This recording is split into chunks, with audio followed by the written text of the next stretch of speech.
Red and Blue here, currently in the gateway to Atlantis, playing some Assassin's Creed. You know we just had to go through this really bullshitty quest to get this DLC running, but it was the worst. we are now here ready to jump into the Elysian Fields and do whatever the hell we're going to do. Started. We're just going to take a second to make sure everything's good up on Twitter and get the chat going so we can see all kinds of stuff there, and you can ask us questions and whatnot. So while Red's working on that, I'm going to talk to this annoying as shit spirit lady. It's time, Keeper, to fulfill the most important part of your task as the one who holds the staff. Oh my god. Oh, we got a lot of hey, hi's, what's up? Yes, I am here, friends. Hello. And a couple hellos. Some heys. Getting the real several whole assortment actually. of Oh, and someone's saying aloha. I don't know why it flagged aloha as potentially explicit. Oh, and a key smash. And someone is annoying shit spirit lady. It's gone. What's up? Yeah, well, hello everybody. Welcome to Atlantis. Except no, because in the DLC, not yet. we're trying to get into Atlantis. Yeah. Oh no, it's the modern day again. God damn it! We were trying really hard to avoid this, because what we know about this DLC is that they're trying really hard to make you play in the modern day and the cool ancient Greek version. So, we don't understand the plot. It jumped from 0 to 100. Like, it went from, okay, spirit lady, I'll find your cool, like, symbols and stuff, to, yes, I'm very emotionally invested in this all of a sudden. I will do what must be done. It's like, what happened? And meanwhile here, she went from one sentence being like, Vic, I can't believe you pulled me out of the Animus, or whatever. Is that the right thing? Yeah, the Animus, yeah. The Animus. I was getting so much stuff done, to immediately thereafter being like, oh my god, Vic, it's great to hear your voice. I didn't know you were alive. And they're like, yeah, we just got attacked. Kyoshi's been shot. It's crazy. And she's like, well, call me when you get back. Bye. So we don't know if, like, something's wrong with the game or if the writing's just real whack. We're just hoping that eventually we get to Atlantis. Knowing the way the rest of this game has been so far, it's just the writing that's been whack. Yeah. Also, let us know if the audio balance is off, because I know that I have perpetual issues with audio balance being off. Yeah, boy. But hey, we're walking into... Oh, come on. That's okay. I mean, we're getting closer to something... This is cool looking. This is nice. I wish I wasn't playing as Layla. Welcome to Tron? Oh man, remember Tron Legacy? Yeah, man. Also, we have OSP Green, my roommate, Alston, chilling here, just providing some color commentary on the side. We're currently building some minis on Hero Forge for our next D&D campaign. Yeah, not trying to put you on the spot. Just... No, totally. But, Hero Forge. Yeah. When you hear the guy laughing who doesn't sound like me, don't be shocked. Yep. It was only a matter of time until our realities crossed in one way or another. Who it's a is damn this shame woman? they did. It seems as though... Wait, who the fuck is that behind us? Wait, was there someone behind us? Yeah. Victoria! Well, it's the first time we've seen you on camera all game. Who are you? Too dangerous to let you do this alone. I wanted to keep an eye on things personally. Wrong, right? Why is she Who's this? so shiny? This is Alethea. She presumably just went diving, but I don't know. This is Alethea. I just got out of the pool. I thought I'd contribute to the plot. I've had nothing but This time is to study Alethea, the disembodied voice that I've been talking to from the staff that keeps me alive indefinitely.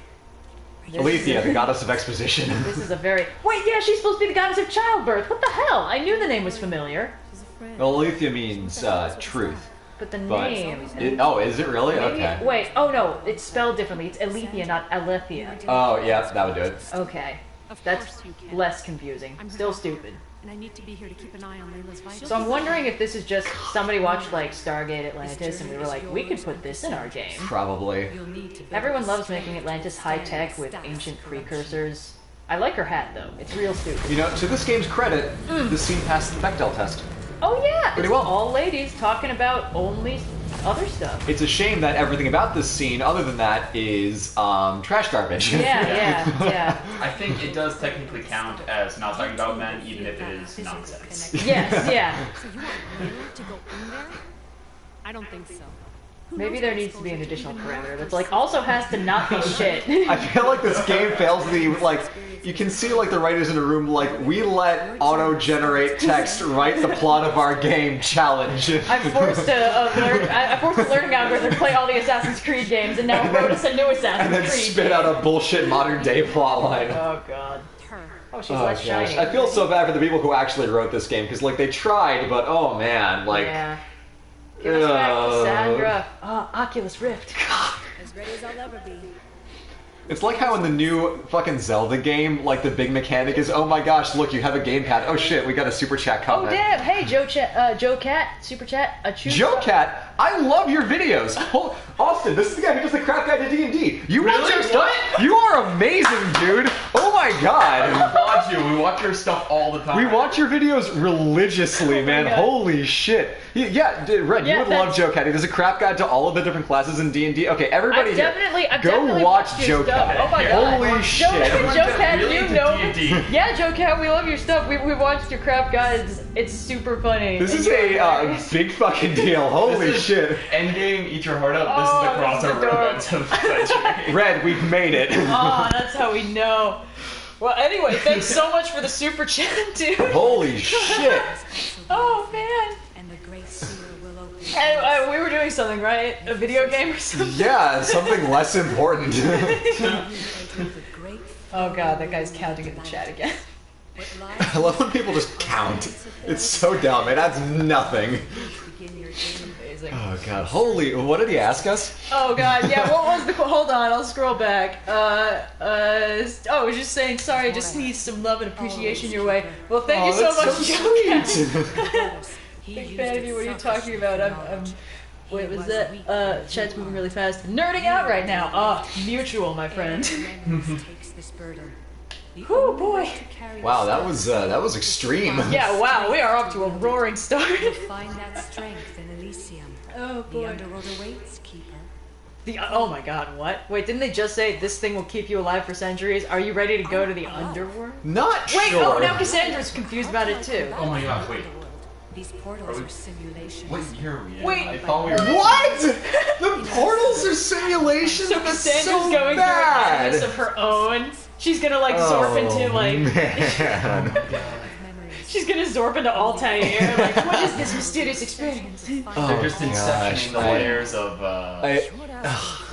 Full disclosure, I have not played this game since I finished it in like early November. Yeah. And in that time, I have realized how much I actually don't like a lot of the design choices that were made in this game. I just can't Beyond get- the surface of, oh, it's ancient Greece. I just can't get over, like, Ugh. the faces look good when they're not moving, but Yep. when they are, it's Yep. like, oh, it's moving too much. Yeah. Oh boy. Here we go. polygons. Okay, so there's a lot of like tombs and stuff. I get the sense that we have Elysium. Atlantis is clearly going to be one of them. I don't know what the second one is going to be. During a simulation of the underworld. It would be perfectly acceptable for them to be like, you're gonna physically go to the underworld. Oops, Silent Tremor. Okay, Silent Tremor. $5. What are random things that make y'all paranoid for no reason? Oh no, that's a dangerous question. I guess sometimes I think about the fact that there are like just roaming planets that have escaped their orbit and are just shooting through space at like a huge fraction of the speed of light, and they could just annihilate everything we care about out of absolutely nowhere. So that's, classic paranoia. Mine's sharks. This is why What's more applicable? I mean, really. A wild step. I mean, more people die from wandering planetoids than shark attacks. It's actually an urban legend. Wake up, sheeple. Yeah. The chupacabra actually a flying planetoid. Just a really little one. Oh boy. Oh, you can click the little button to make the chat pop out, so it's the whole Ooh, screen. Yes. Makes it way easier to read. Pop out chat. Boop. Magnificent. Oh boy. Oh man. Okay. Oh, someone is asking about the OSP mythology on Atlantis. Surprisingly, that's in the works. Yeah, Red sent me a script last week. It was really good. Yeah, basically, the hilarious thing about Atlantis is there is literally nothing more to it than Plato making yet another fake city as an allegory for the folly Yup. of hubris and wealth. It's like there's nothing there. It's so funny. He just made it up whole cloth. And the thing that people keep looping back to is like, hey, this sounds kind of like this volcanic eruption that happened like 1,000 years prior. Oh, you're totally out there. No, you're fine. No. Yeah. As funny as that would be. But like it what was I saying? Right.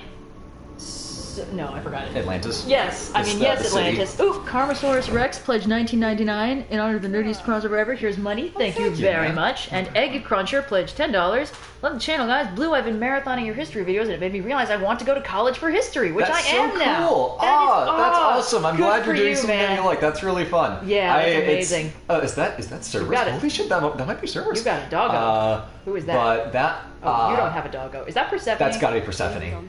Yep. Yeah, baby. I really like the visual design, but that's super cool that you're going to college for history. I am. Oh god. The important question is, can you romance Persephone?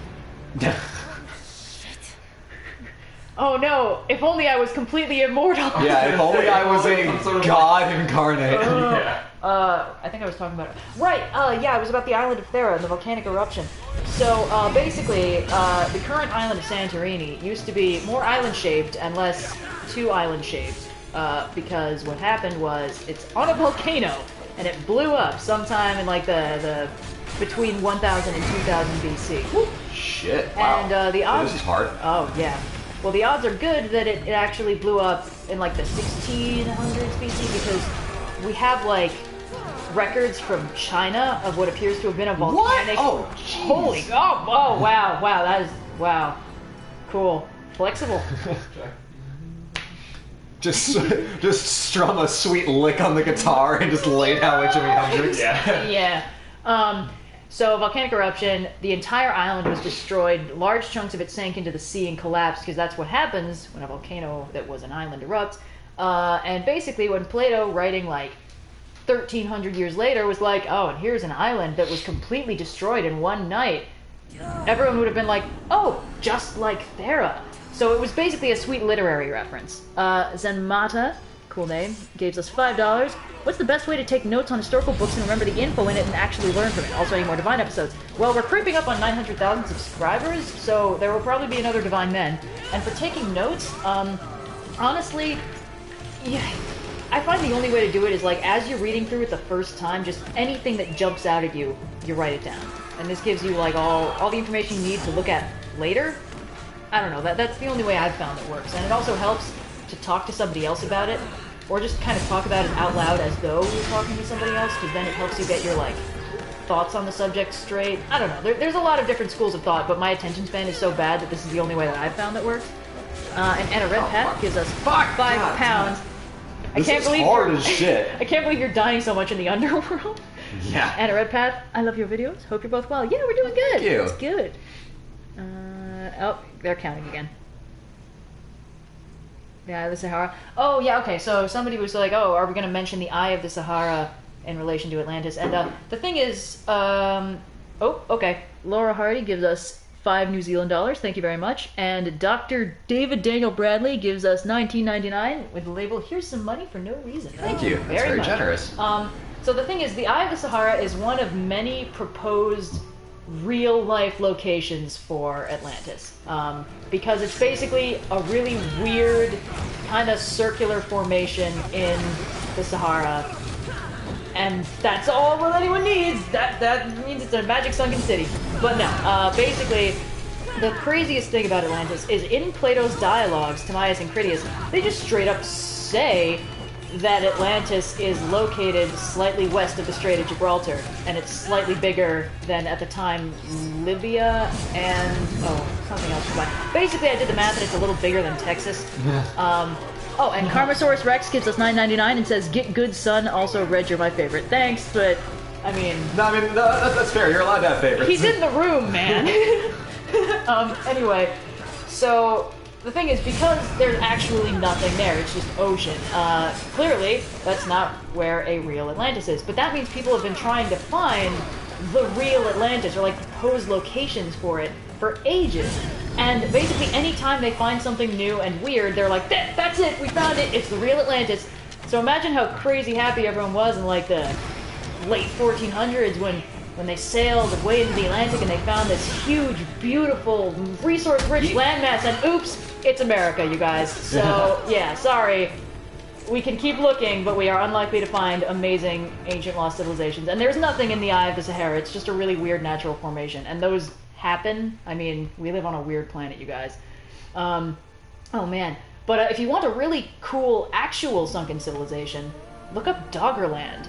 Basically, the UK, the modern entirety of that island, is the very, very highest highlands of what used to be a huge Mesolithic, thriving civilization on a landmass that stretched from the UK up to, like, Denmark and, like, the Netherlands, and it's crazy. And it was slowly flooded at the end of the last ice age, and then I think 8,000 years ago, it was abruptly, super quickly flooded because of this huge underwater landslide off the coast of Norway, which is probably the biggest of its kind ever. Wait, who's that? Tell me your name, or you're next. Oh, hello, handsome. I'm Hermes. What's that voice? Oh, God. I can smoke cigarettes faster than anyone. I like how he's wearing the sweet Aquaman armor. Anyway, so look up Doggerland. It's super cool. And, like, every time they go fishing, they keep dredging up more Mesolithic tools and, like, mammoth skulls and Neanderthal bones. Anyway, let's see. Books and Bolts donated £5 to, hey guys, I'll channel Red. You are my role model. If you had to take the place of one Greek god / goddess, who would it be and why? Love you guys. Oh, man. That's very sweet. And that's a very interesting question. Take the place of... Honestly, Artemis kind of has the life I wish I had, so that's my answer. She's kind of the coolest. Yeah, what do you think, Boo? Artemis and Apollo are pretty much like the two coolest gods in terms of like have their own domain, just get to have fun, don't usually make people's lives hell in the same way that like Zeus and Poseidon do. Just don't fall in love with any like handsome and naive boy and you're fine. Well, honestly, half the time the problem is Apollo falls in love with them. But... I mean, yeah. Artemis is really great. Athena is honestly a solid option. Yeah. And Persephone's got a pretty sweet gig going. Yep. Gotta say. I am more galore. Get to travel. Yeah, travel. Every 6 months. It's a bitch of a commute. It's a hell of a commute. Sorry. Cheers from a reservation, South Dakota. Hey, I have a lot of fans here in this little area. Oh, that's super cool. That's so Thanks. cool. It's not from the right region, but I am diving into my first Native American story at the end of May. So. Oh yeah, I'm excited to see that one. That's from like the East Coast region, so it's not at all the right area. But I'm starting to look into that. I just really want to actually know what I'm talking about before I get into that. And David Loftus gives us £10. Hi guys, love your work. Must have binge watched most of your channel by now. Are you planning on doing a second season to Journey to the West? Have a great day. I'm not sure I'm going to subdivide into seasons. I'm still kind of just partway through the second volume of the book. Out of? 4. Yikes. Yes. There's a ways to go. But honestly, once I start getting more of them out, I might start subdividing my seasons, just make things easier. And to answer the question you're all thinking, yes, there will be another Journey to the West. Give it time. It's gonna happen. I'm reading through it right now. I need to learn how to use it. Find my energy sources, the perceptions of Hermes. What? Sounds like a MacGuffin. Why is he in the underworld anyway? He can travel there. And why is Apollo Russian? Oh yeah, he's a psychopomp. Yeah, what am I talking about? I talked about this. I'm so tired. Are you certain there's nothing Someone's else trying to you'd link like our to know? Discord, I think. But it keeps like getting flagged immediately. We Oop, do and hear- Apathetic Harvest pledges £10. that's fine. Hope you're both well. Do you guys have any tips for staying motivated on creative projects? And something in Latin that I cannot pronounce. Screw finding Atlantis just melt some ice caps. Red, that's English. This part, come on, man. Ceterum autem censeo Carthaginem esse delendum. Yes, it does. That means, and that being said, I also add that Carthage must be destroyed. Oh shit, okay. That's what Cato the Elder ended all of his speeches with, regardless of what the topic was. Like, we need to invest in our infrastructure and improve our sewage systems, and furthermore, I conclude that Carthage must be destroyed. Amazing. Yeah, so for staying motivated on creative projects, it can be a little tricky because every creative project will reach a certain point where it's Fuck is this? pretty. Okay, just a big plateau. neato. Hey, I think this is a part of Breath of the Wild. Yeah. Asphodel's here? That makes sense. Okay. That's kind of like the Sweet. generic afterlife, right? Anyway, Yeah. sorry. So staying motivated. The thing is, you will always wait. Are those paintings to each side of the map? It's just a general fresco thing for the ambiance. All right. There will always come a point where you've gotten through all the fun stuff, and then to get to the rest of the fun stuff, you need to like do some boring busy work stuff, and it can be hard to get through that. What's really important is to just make sure you're not burning yourself out, because like you just kind of gotta trudge through it at a fairly steady pace. Just make some progress. I don't know, man. I think it's mostly important to just not let yourself get discouraged about the whole project just because you're in a boring part. Like, just remember why you're doing it in the first place, why you want it to be done, and then once the busy work is done, you'll be able to get back to the fun stuff, and it'll be great again. Now, there's some stuff that we missed. Oops. $5 pledger with message retracted. Thanks for the cash. Adam Bozeman says, "Hey guys, question for Blue. Is there a historical reason for ancient Greece's disdain for hubris? It's such a key part of myths, I have to wonder." That is an interesting question. I'm not sure that the origin of that is in a place that would be documented, because all of those myths are basically, Homeric, Hesiod time period and before, and we really don't have a lot of documentation of it. But in terms of what the implication is, you see it a lot in just the pervasive culture outside of myths of like, oh, here's a guy who got really hubristic and fucked up. Mm-hmm. It's, the two things on the oracle's chambers are know thyself and nothing in excess, which are both like, don't be hubristic. So yep. I'm not sure that I can actually point to where it comes from, which I feel bad for. But it's a very... it's not unique to ancient Greece. It might have developed in... And this is just pure spitballing of like... The Minoan and really Mycenaean civilization were so big and so glorious, but even all of their awesomeness couldn't stop them from getting Bronze Age collapsed on. Yeah. That it might have sprung out of that and just stuck. So I really don't know if I could say, but that's pretty much as good as I can do. But Thank you for asking the question and for your generous donations, everybody. Even people who are just commenting. We appreciate that you're trying to participate. Even if we can't get to everyone, and we're really sorry that we can't. Yep. Snowgrass basically asked, when are you going to talk about the best historical moment, the First Opium War? When's next Friday? Well, I believe it's next Friday. Yes, indeed. Okay, where am I going? He Who Seeks Mercy says, I've been wanting to learn more about Canaan... Oh, donates $10 and says, I've been wanting to learn more about Canaanite mythology. Oh god, I scrolled too far. But don't really know where to start. Can you offer some recommendations? Thanks again. Oops, what happened? Did you get out of the Elysium? Are you going to have to fight those guys again? No, it told me to use the portal, and I think I went out. Yeah, here we go. Elysium. There we go. Okay. Well, I don't actually know anything about Canaanite mythology, so I unfortunately can't off the top of my head. D-Man says, love your videos. Have you ever watched the No Evil animation series? They're mashups of American folklore and Mesoamerican/Native American mythology, and they seem right up your alley. That sounds really interesting. That's super cool. I've never, but that's so awesome.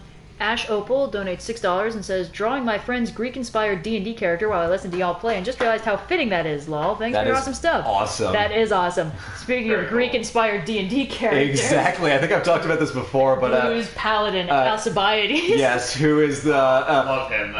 Realized this past weekend that is actually not the son of his divine patron.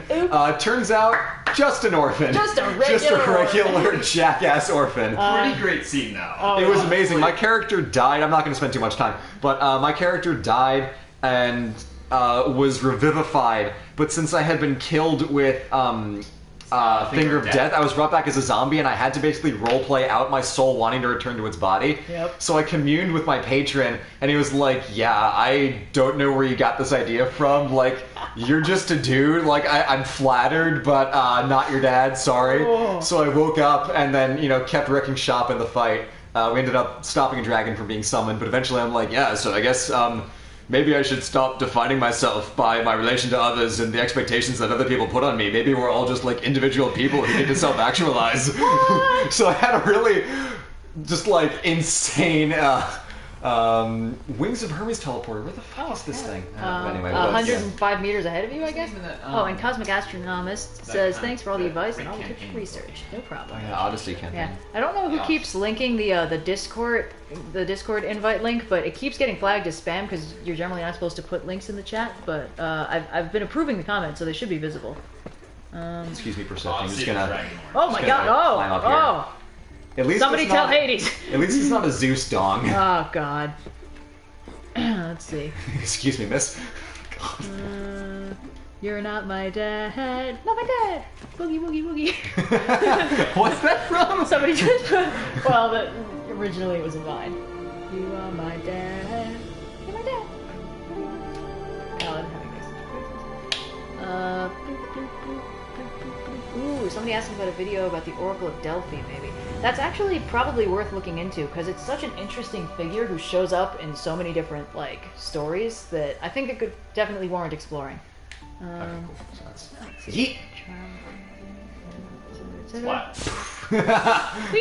Falls flat and dies.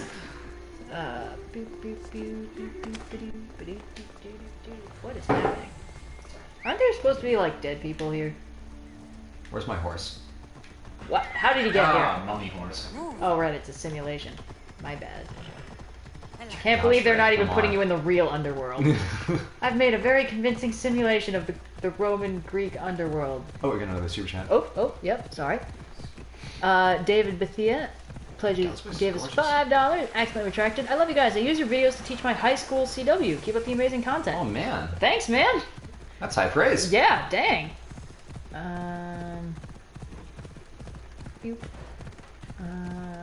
Let's see. Whoops. Unirob. Hey, it's the guy who made us the song. Oh yeah, Unirob. £2 says, hey, not now, but would you like another song? Smiley face. Yeah, at some point. We don't want to give you a whole bunch of projects because that's honestly at your leisure. That's a lot. But if anyone hasn't seen it, we tweeted about it a while back. If you look up Unirob's channel, he made us a sea shanty about the Odyssey. It's amazing. Super gnarly. Oh my God. Nope. What great animation. Yeah, I know. In the immortal words of my brother, Bethesda polish. Bethesda polish. I have no idea where I'm going. Oh, I think I see what's going on here. But go check out Unirob's song. It's super good. It's super gnarly. Well, this is interesting. Yeah. Perhaps things should be happening, though.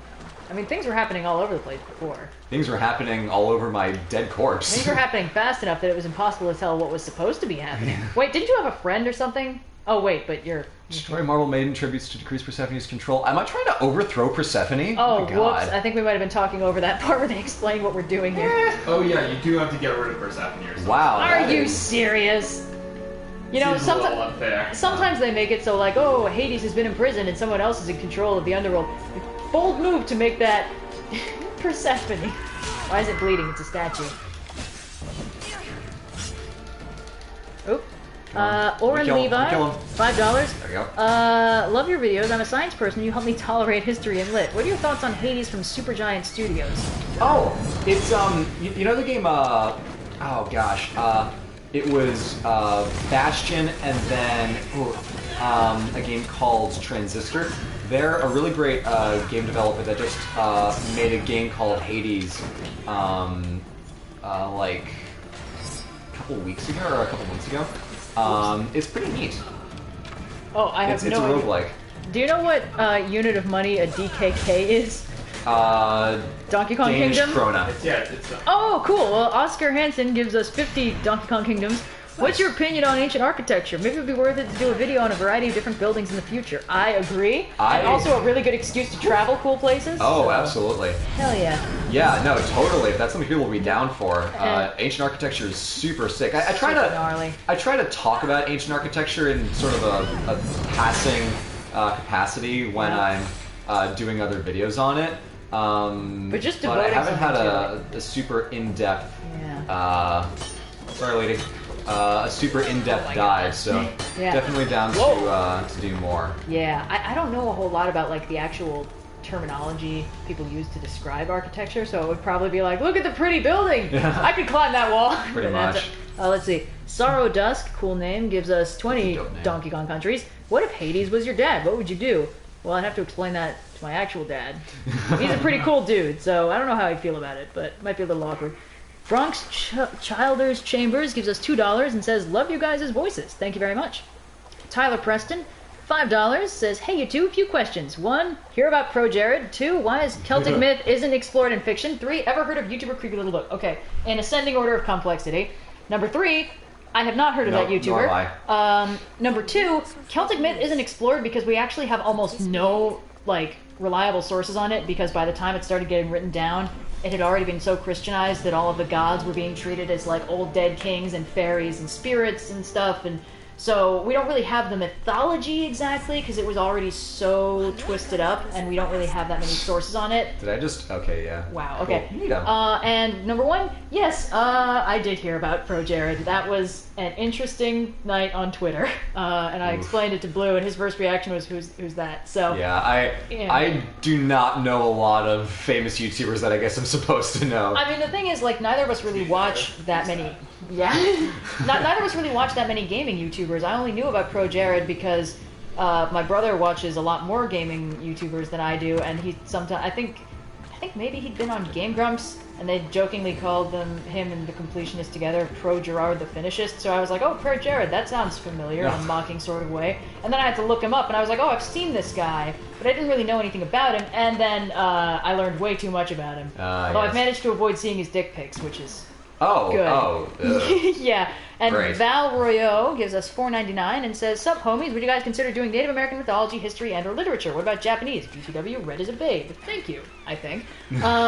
I did mention that I've actually, I've got a Native American myth in the lineup for later in May, although I'm sort of, it's a little hard for me to reliably research without feeling kind of, there's some unfortunate implications with me taking and repackaging Native American stories for public consumption, so I'm trying to be careful about it so I don't, like, I don't know, mess up or, like, really hurt anybody, so... But yes, hopefully there will be more in the future. I'm looking into ways that I can research it reliably where I don't, like, mess anything up. And I have actually done some Japanese mythology, and I can definitely do more. There's a lot of sources I haven't looked into. Wait, are you in the real world, or are we still in Elysium? No, still in Elysium. Oh, cool. Exhibit A, this nonsense. Let's see, and, okay. If you keep spamming the Discord invite... Look, the Discord invite link is in the chat now, because you've posted it a bunch of times, and I've hit the show button every time, so it's in there. It's just... This is nuts! Let's see, and post. Ah, yeah, the Sleeping Meerkat. Your name is very familiar. Gives us £10. Hey, just wanted to show some support before I become a broke student again. Oh, thanks, man. That's very sweet both of you. Great. And Red, butchering various currencies is just great. Thank you. I'm very not worldly. Shout out to Sleeping Meerkat for being named Sleeping Meerkat. That's a good name. It's fantastic. I love it. Let's see. Celtic mythology. Someone spammed a bunch of Japanese food emojis, so I will show that. I don't know who Salmonella the YouTuber is. You can stop asking about it now. Kanako the Squirrel gives us $5 $8. I don't know what that means. Australian? That maybe? I feel like that would be AUS or something. To all of you, what is your favorite Norse mythology figure or creature? Mine is Ratatoskr. Oh, that's the little rodent guy that runs up and down the. Oh shit. Sorry, we'll get to that in a second. Thank you a lot, Wisdom Minari. That's the rodent that runs up and down Yggdrasil and can access all the worlds, and it's super fun. I just really like Jormungandr because he's super fun, and I like how much he hates Thor. Yeah. Synapse Sword gives us $5. What's your favorite era of Greek freestanding statues? Also views on changelings. Love your videos. I like the concept of changelings in fairy mythology. Yep. I don't know about Greek freestanding statues. And Wisdom Minari gives us $50 and says, "Notice me, senpai. Consider yourself noticed, my dude." Wow, that's Thank you very generous of you. On the subject of Greek freestanding statues, sometimes I'm torn between like bronze cast and marble. I like the marble ones because the bronze ones usually turn like green and rusty and gross, but I don't know. I like the aesthetic of marble more than I like the aesthetic of bronze, but that's just maybe a personal preference. Yep. Soren VA gives us $10 and says, "Just love what you guys do. First live stream. Taiwanese myths are pretty whack, by the way. Looking into. I will look into that." And Gay Panda 519, fantastic name, gives us $4.99 and says, "I don't know what to put here, so." And people keep asking me to sing Africa by Toto, which is unfortunate because it's well outside of my comfortable vocal range. There are so many songs by dudes that are too high for me, and I don't know what that says, but it's unfortunate. I need to find Hades' realm. Let's see. Hi to the helicopter guy? Who's the helicopter guy? Then I'm in. Someone's suggesting I try more Hindu mythology, which is a cool idea. I do not know what this Dwarika, the Atlantis of the East, is, but it sounds gnarly, so I will look into it. With or without we might as well work Let's together. see. There's Atreus. Tell you what, southwest from here is the fortress of the three sisters. Chat is going pretty well. Oh, we have a lot of viewers right now. Yeah, we're really pulling it here. This is great. Pulling like a few hundred. Yeah, last time, 500, so, 600. Yeah. Siphoni's resources, all while avoiding the attention of her colossi. What's happening? Then maybe I'll trust you. Wait, who is this? Oh, Adonis. Hey. Cool. I don't need to know what's going on here. I'm just gonna run. I'm gonna be just as bad at this video game anyway, so I'm not bothering. Is he dead? And I feel like he's supposed to be handsomer than this. Like, I don't want to Yeah. judge unfairly, but... Like, also the facial animations in this game are just vaguely weird. I feel like they could have made Kill it or prettier. liberate Isu soldiers, destroy Marvel Maiden tributes, steal resources, and defeat the Colossi. Awesome. Let's mess...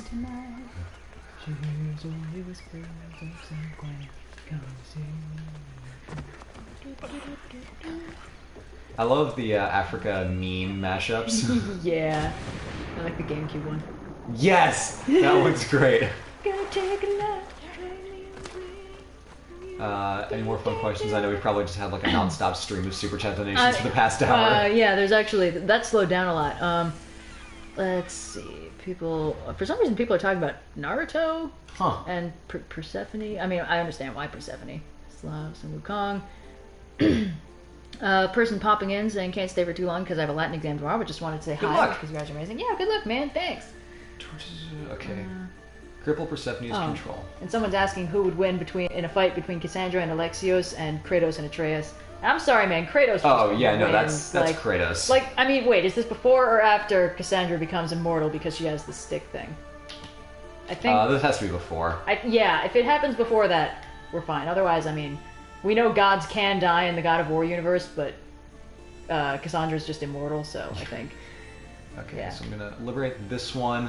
Then we're gonna go over here and mess up this stuff. This is. Gosh, I have no idea what I'm doing. Oh well, never stopped me before. I mean, you need to just break more things so that Persephone goes away. And we can return the underworld to its normal, awful state. Yeah. With no flowers anywhere. Where's Hades during all this? Is he taking a vacation? We might end up going to like Tartarus in the next. Oh god. What? Oh, it's something very shiny. Okay, cool. Let's get ready to fail horribly. Oh, a person asking about Hans Zimmer. I super love his soundtracks. I feel like once you've heard enough of them, you kind of start identifying like, a lot of them sound very similar, but I just really like his work. It's very solid. I think he did the soundtrack to Inception. Yep. And I think he has to have done All the Interstellar. Nolan movies. Yeah, no, he did Interstellar. Yeah, so he did all the really big bombastic stuff. I love his stuff. It's very useful, and he does some very interesting and by very useful I mean sometimes I will throw it in the background of videos when I need something to sound cool. On the rare occasions I'm not making fun of whatever I'm talking about. Let's see. Oh, someone's asking when you will try Indian philosophy. Indian philosophy. I'm gonna do Indian history later in the year, but I'm not sure when I'll get to philosophy. I'm probably gonna try to find a way to sort of naturally, dynamically weave it into the discussions of history, like I've been attempting to do for a lot of my Chinese philosophy things. But we'll see. I'm looking forward to getting cracking on it because again, much like when I started China, I know next to nothing about Indian history, so I'm really looking forward to doing something totally new and different. It's gonna be a trip. Adam Bosman with a cool Rose Goku icon donates $5 and says, "Where in the world do your favorite dragon stories come from? Mine come from Fairy Tale. And will Red ever do the Tale of the Gallant Jiraiya?" Now, I may not know much about Naruto, but I'm pretty sure that second question is about Naruto, so the answer is probably never. But favorite dragon stories. Okay, so J.R.R. Tolkien was of the opinion that there were only 2 real dragons in European mythology and literature. And what he was talking about was, wow, headshot. was he thought that Fafnir and the dragon from Beowulf were the only two real dragons. And he had like this... He wrote an essay about it. He had this weird definition of what he meant by real dragon. He wasn't saying like scaly thing with wings and legs. He was basically saying like archetypical monster that represents some kind of like really scary. What? Scary thing. That sneak attack? I guess the one in Beowulf is meant to represent his old age, but anyway. So they're pretty cool. But I read the story that Fafnir is in, the ring cycle, the Nibelungenlied, and all that, and actually super boring. I feel really bad because it's like a super classic. Oh god, we have so many super chats now. Oh god. But it's just really. All right, I messed up. Oh dude. I messed up. Oh you're dead. Oh no. Wow. Wow. I was doing okay. You're doing pretty good. But anyway, yeah, the Fafnir story is really boring. The only thing interesting about him is his backstory, where he was like, well, okay, that's the thing. Normally, the way they interpret it is he used to be like a dwarf, and he was so greedy that his greed transformed him into a dragon with this hoard of cursed gold. But in the actual story, which is almost completely incoherent, by the way, it's not clear if maybe the cursed gold turned him into a dragon, or even if he was already a dragon and the cursed gold and his greed just made him a really big dragon. It's not clear. It's so confusing. And also the main character is a total ass, but it doesn't matter because Fafnir is in it for maybe a page before he gets killed. Amazing. And literally they're like, you can't fight him, so what you should do is you should dig a big trench and then some offshoot trenches so you don't drown when you stab him and he bleeds everywhere. And then you should stab him. And he does, and it works. And Fafnir dies, and he's like, oh, you really got me. Take my cursed gold. I sure hope it doesn't ruin your life. And that's the end. That is the end of Fafnir. So I guess what I'm saying is the Fafnir story is not my favorite dragon story. And I'm completely bypassing your real question. Well, we got some super chats. So Tyler Frost gives us 5 New Zealand dollars. To overthrow Persephone, kill the Colossi. Awesome, says Blue. What the hell is the Colossi for us plebs who don't know? I believe it's the statues. Yeah, Colossi are basically just big dudes. Historically, the one that right in the ass. Sorry, go on. That worked. Is the Colossus of Rhodes, which was supposedly made from the discarded remains of one of Alexander the Great's siege engines. But I'm not entirely sure if that's true. Colossi, usually big, usually like statuesque guy. Sometimes they kind of loop over with automatons, but they're not necessarily the same thing. It sort of depends, sort of moves around. Let's see. Sometimes my computer makes a really weird, like, boonk noise on the inside, and I don't know why, and I hope it's just the heatsink. Anyway, Theo Jones gives us $5 and says, broke but in love with y'all. Read your song after the Eros and Psyche video makes my heart soar every time. Keep flying, you angels. Thank you so much. That is really so sweet. Juan Aguilar gives us $5. Says, hi guys, first stream. Red, can you complete the cover for The Reaper? Oh, wait, hang on, it skipped down to the bottom. It's hands down my favorite cover and favorite Mythos video for that example. Did I do Don't Fear the Reaper? Is that what this is about? That was pretty fun. I might do that. Andrea Puglisi gives us £5 and says, hey guys, love your work. Just wanted to show my support before the finals turn me into an empty husk. Hey, yeah, that's fair. Final season, man. Do what you can. Yeah. MJ Curzon Thompson gives us £5 and says, hey, love your videos. You guys helped me decide to turn my mythology hobby into a career in archaeology and literature. That's so cool. Oh my god, dude. That's amazing. That's incredible. Let's see. We got another super chat down here. Watching Over Orlando gives us $5 and says, hey, Red and or Blue, which character do you like more, Arthur Morgan or John Marston? I don't know who either of those people are. Protagonist of Red Dead Redemption. Oh, okay. Which is the main character? I probably like him. God, I'm good. So Marston is the protagonist of Red Dead Redemption. Morgan is the protagonist of Red Dead Redemption 2. I don't really have an opinion. But... Yeah, I don't have an opinion either. I played RDR1. I thought it was fine. I'm not much of a Rockstar Games person. I distinctly avoided RDR2 because it was another just huge game, and also there was a whole thing about like the crunch conditions of Rockstar Studios, specifically like overworking their employees with insanely unfair overtime policies and not paying them for it. So, you know, that's rough. Yeah. Let's see. Nerdy Cola gives us 2 Canadian CA dollars. And says, have you guys heard of Wu Jietian? Yep, I talked about her in my second China video. Oh, gnarly. Yeah, she's the Dowager Empress who totally messed up some people during the Tang Dynasty. Oh, is she the one who got erased from history? Yeah. Except for when she didn't. Otaku Fan 317 gives us $1.99. It says, thanks for reigniting my love of mythology, y'all. No problem. William Bucci gives us 10 Canadian. CA dollar sign, Canadian dollars? Yep. That's 2 California. That's what I thought, California dollars. You should do a video on Gregor McGregor. He sounds Scotch. Oh, okay, apparently the tale of gallant Jiraiya is not just a Naruto reference. Oh, okay. Oops. I don't believe you, but sure, Yeah, keep sure. saying that. Sorry, guys, I'll give a little Googling. Tyler Preston gives us $2 and says, are you guys fans of Godzilla and his movies? Yes, I'm really looking forward to the new one. It looks sick as hell, and I haven't been going pretty much a day without bothering my poor roommate Green, talking about how much I'm excited for the new Godzilla movie. Yeah, that is a completely accurate statement. And he's a much nicer guy in real life than the movies would lead you to believe. So yes, I'm a fan of his movies. He's the kind of monster you can get a beer with. Yeah. Anyway, He's been doing it for once, Kaiji. God damn it. Yeah, in short, we like the Godzilla movies. I'm really excited for the new one because they actually made Mothra look simultaneously really big and heavy and like a moth. Like just that shot in the trailer where it like raises the wings and just they like bend under the weight of the water. It's so beautiful. I don't know how to explain it, but I feel like CGI has really like reached a new level, and I'm very excited for it. Carl Ware gives us £5. Says, hey guys, have you ever... What are your thoughts on using the different cultural mythologies as the civilization in a fantasy setting?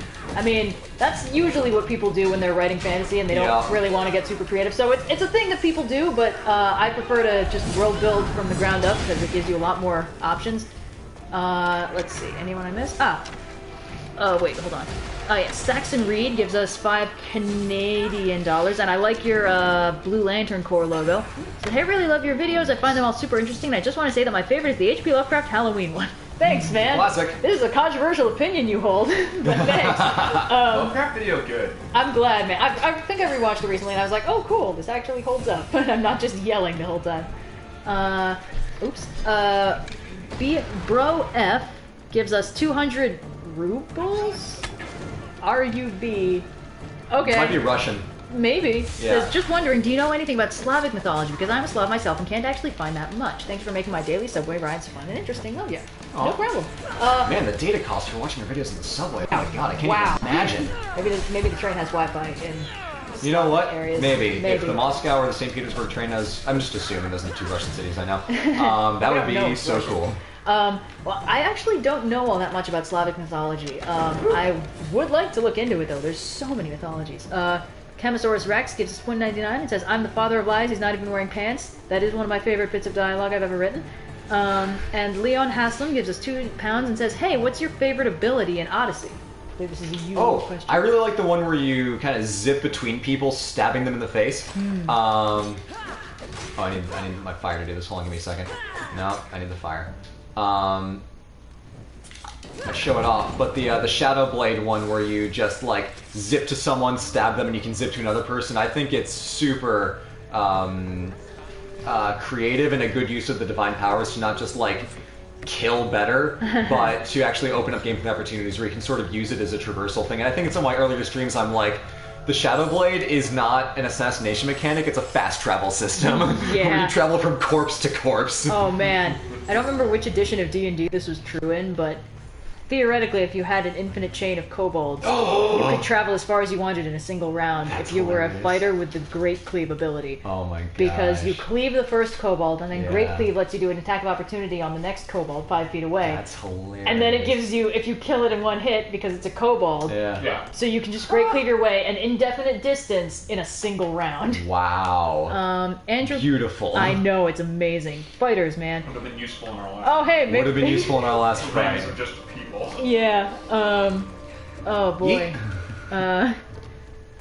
Yeet for distance, Kobe for accuracy. Let's see. Andrew Collins gives it's the most us important thing I've learned from these streams. 75 NT dollars. Asking, what is your second channel?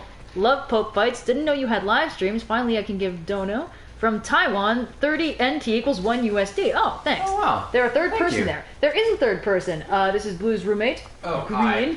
Yeah. Say hi, Green. He's Hi, just Green. chilling. Been doing some D&D stuff. Yeah. We're not going to kick him off the couch. No, it's fun to watch and listen. Yeah. Red's in town hanging out for the day, so we thought we'd stream. Yeah, why not? Because Red and I are usually Oh, come on. a ways away. What? Yeah. No, nothing. Oh, It's they just just like jump that was on off it. an entire ass clip, but it's fine. Stay Kind gives us $1. No comment. Thank you, my dude. Thank you, thank you. John Smith gives us 229 euro. EU? It's just an E, but it's a weird E. Is it an E with 2 lines through it? Yeah. That's euros. Cool. Will you do more Irish mythology? Quite possibly. I just need to find more sources on it, and as I've mentioned, that's pretty hard. Let's see. I've been kind of zoned out trying to do that fort fight. Did we have anything else that was asked of, I guess, me specifically? I've just been looking around. It doesn't look like there's a whole lot, but Okay. Oh, people asking if you can live stream your D&D sessions. Actually, mostly people are just talking about, do you like D&D? Wait, D&D? Ah! It's the best. Yeah, live streaming adds a whole new Fantastic. level to it, though.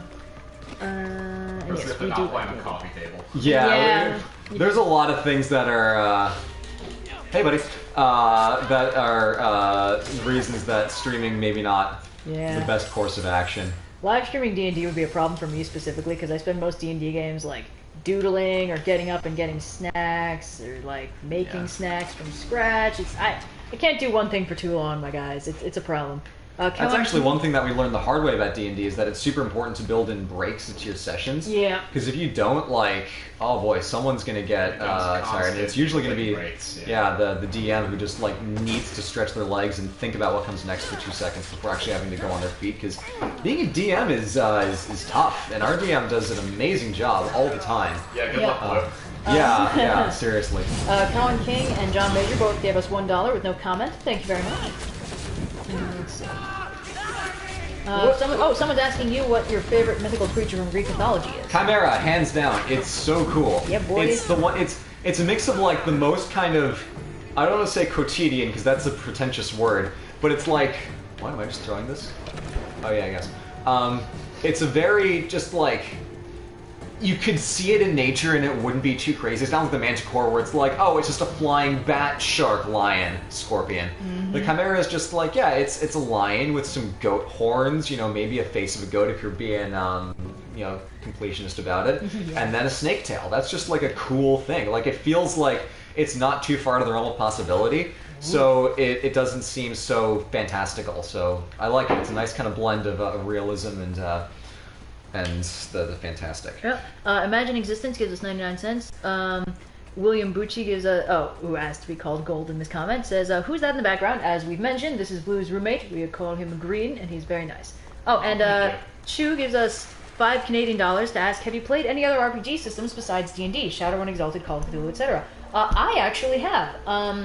I've been playing a Shadowrun game for a while now, and my dad is running a game of Exalted, sort of. So those of you who know what I'm talking about will get this pretty quick. For everyone else, basically, the game company White Wolf has several games. Most famous of them is the World of Darkness games, which are like Vampire the Masquerade, Werewolf the Apocalypse, I think. Yeah, there are all kinds of them. And they also run Exalted, which is kind of this ridiculously bonkers, overpowered anime, crazy universe. It's nuts. But there's clues in both of the source books for them that they're supposed to somehow take place in the same timeline. Like, there's stuff in World of Darkness that references stuff in Exalted. Like, there's some of the stuff, whatever. So basically my dad, who is a writer, was like, I can make this make sense. So he made a game that basically takes place in the timeline of World of Darkness, but all the Exalted come back. And, like, it's been thousands and thousands of years, and they all just remember, like, the Exalted First and Second Age, and the world's completely different, and there's all kinds of crazy stuff. It's super fun. So yes, to answer your question, I have played other RPG systems. Boy, I talked about that for a while. Andrew Collins gives us... Andrew Collins gives us 75 NT again. Oh, jeez, what is all this? What? Oh, I'm so That's fun, fucked. right? I'm not ready for this. No. Fortress of the Three Sisters. That could be almost anyone. How much Asian myths do you have? I don't think I found many. We speak Mandarin Chinese here. Ever tried stinky tofu? Love it. Oh, there's a lot going on there. I've never tried stinky tofu because I kind of don't like regular tofu. Cool thing about the Mandarin Chinese. We don't have many Asian myths. Outside of Journey to the West, I haven't done a whole lot of Chinese mythology, and I basically just have a few Japanese myths, but I am hoping to do more once I learn more. For some other good world myths, Extra Credits has a good series on mythology, so those are definitely worth checking out if you're interested in that. Yep. Kung Fu Skull gives us $4.99 and says, have you found your vids impact IRL? E.g., I teach Kung Fu and your Sun Wukong videos got me to start learning monkey staff now. Anything similar for you? I mean, it's a little different because making the channel really has impacted our lives in a lot of ways. Like, getting a real job? Yeah, that would have been a nightmare. Way better. Yeah. Confirm. Yeah. Yeah. So, I mean, it's affected our lives, and it's definitely, like, increased how much I read and, like, what kind of research I do into the stuff that I'm looking into. So, yeah. Metagame for a second and make sure I have good gear. Oops. Let's see. Synapse Sword gives us £2 to ask, are you aware of the legend of Old Man Henderson? And I am not. No wonder I'm trash. I'm not even wearing my good gear. That explains why you keep dying so much. Here we go. Here we go. Let's see. We play 5e for those who ask. Kleptocobalt gives us $2 to say, what's your favorite characters to play / roleplay? I assume this means like character archetypes. I usually play... Well, it kind of depends. When I started off, I really liked playing like rangers and rogues and stuff, like really sneaky types. But I've recently started playing like really big tanky damage dealers. My Shadowrun character is basically just a Highlander with a sword bigger than she is. So, I mean, it's, yeah. That's my answer. This is way better. This is what I want. Is this a dead end? Oh my god. Can't believe this game.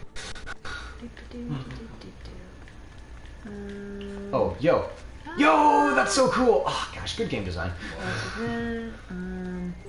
Yeah, while we were playing the lead up to this mission, I was very mad at how bad a lot of the game design was, but it's like, at the same time, there's very simple stuff like pretty trees and just like huge cliff faces and fucking sky beams and stuff that's like, yeah, no, this game is awesome. This game is very, very pretty. It's just getting here was really hard. Highs and lows. And Cosmic Astronomist, $2 and asked what type of D&D do you play. You guys play 5.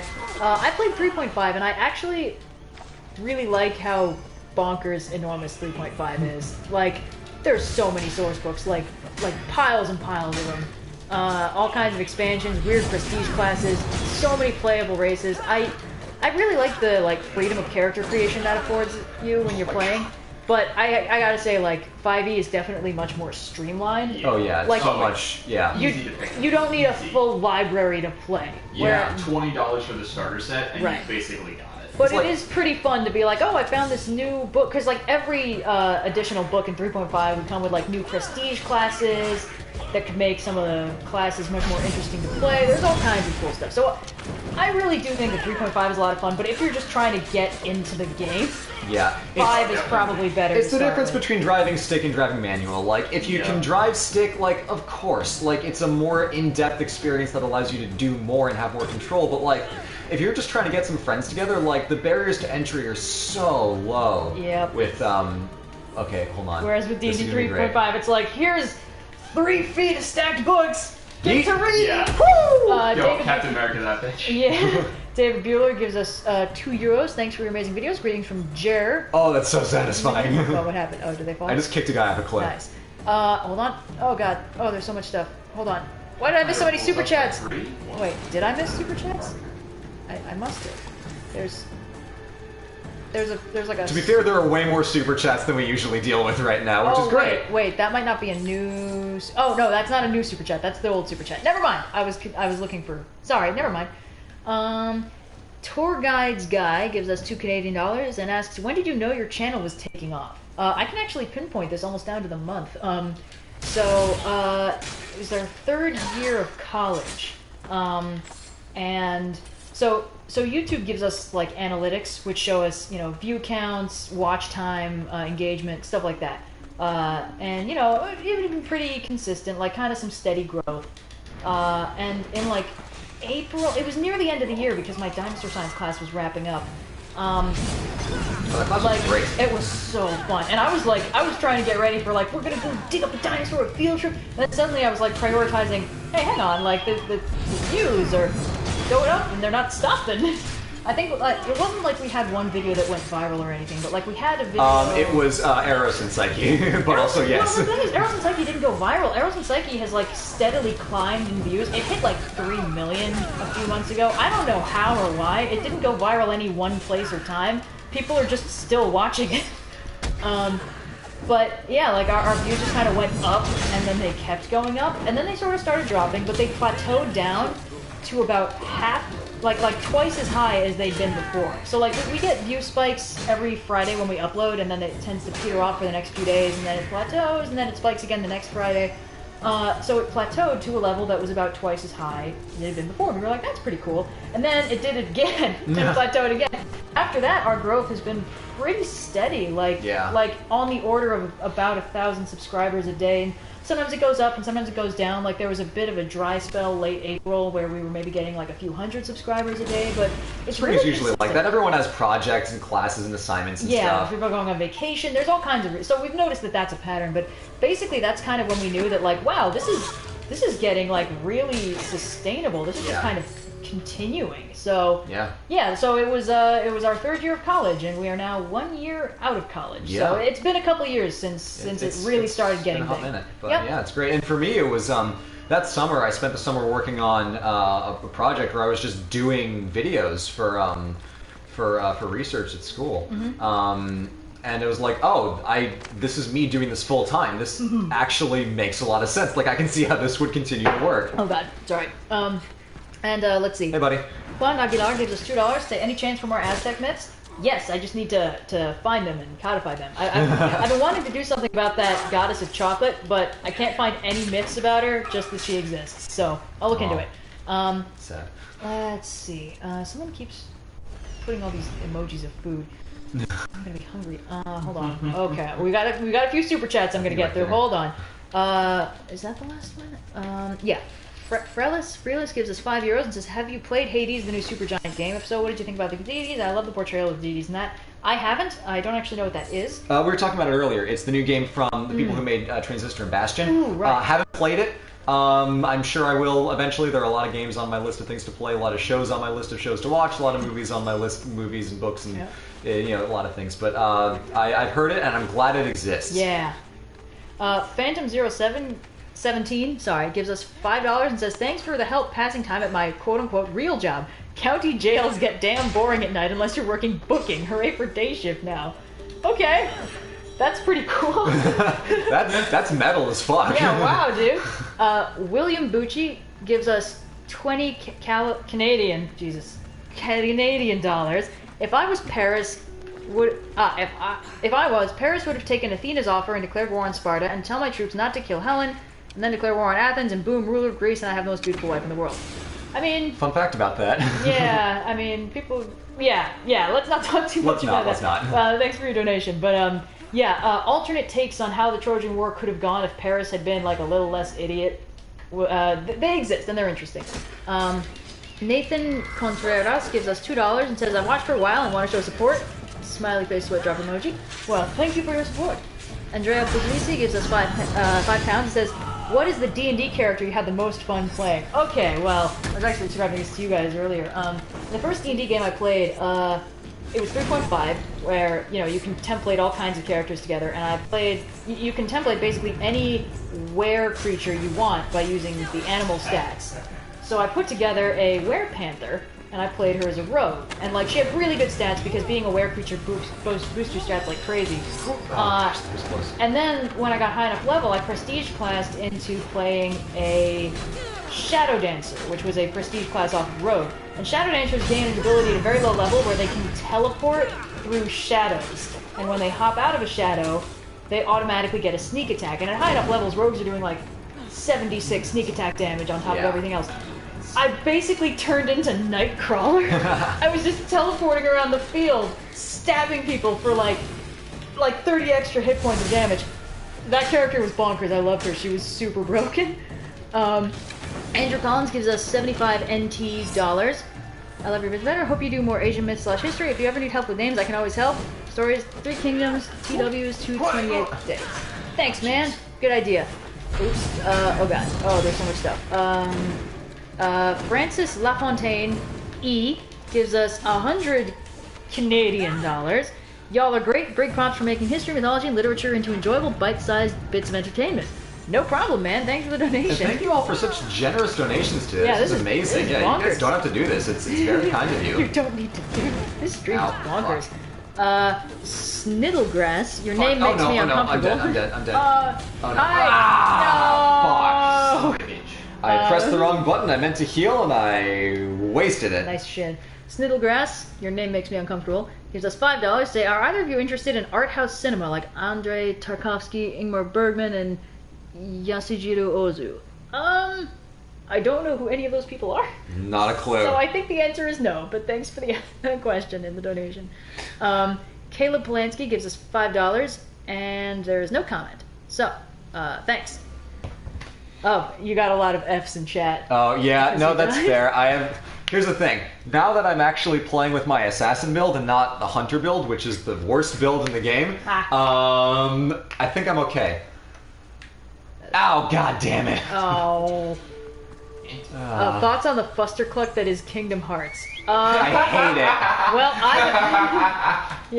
Well, I've never played Kingdom Hearts, but I did watch Barry Kramer's excellent 2 videos about it, called A Good Enough Summary of Kingdom Hearts and A Good Enough Summary of Kingdom Hearts 3.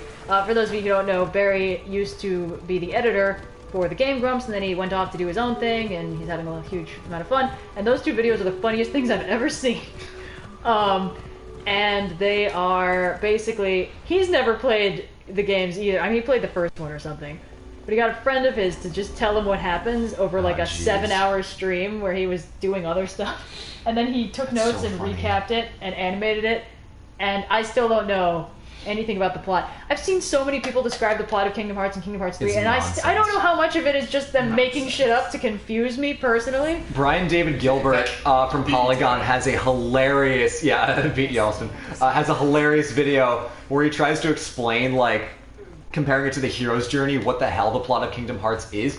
It is front to back garbage nonsense, and I love that the just unified singular response to this game has been, this is bullshit, this entire plot is bullshit, and I hate it. Yep. Okay, sorry, there's a few comments asking some questions. Let's see.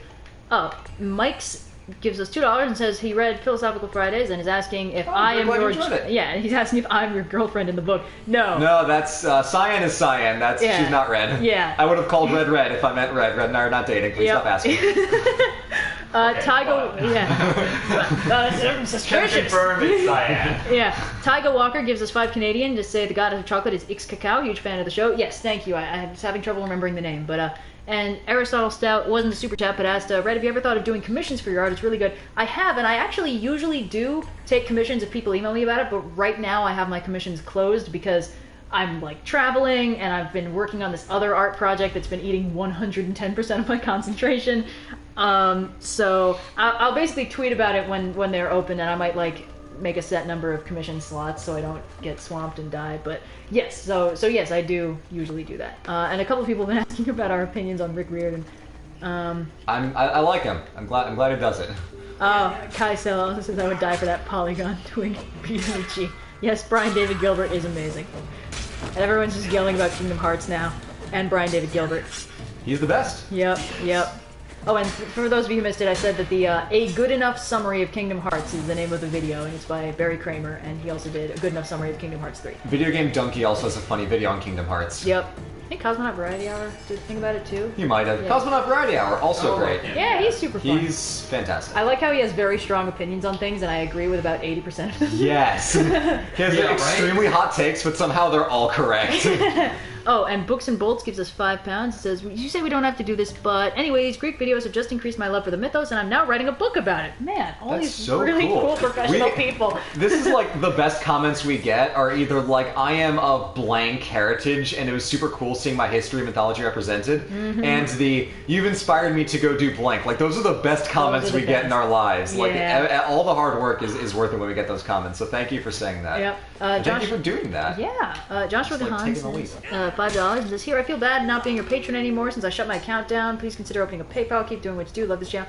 You don't need to feel bad about that, seriously. Like, yeah, for real. Sometimes people will message or email us like, I have to stop my Patreoning or whatever. I'm really sorry. It's like, just, dude. Like, that's good. Like, always take care of you. Like, you are literally fine. just donating us money. You can stop anytime and we won't be mad. You watching is enough. Yeah, seriously. Let's see. Oh god, there's a few things. Someone's key smashing like crazy. Smash that like button. Knowing Better says, wait, red and blue aren't dating? Well, dang, that ruins the whole illusion. Knowing Better. Come on, you should. No better? John, what? Okay. Did I get the wrong name?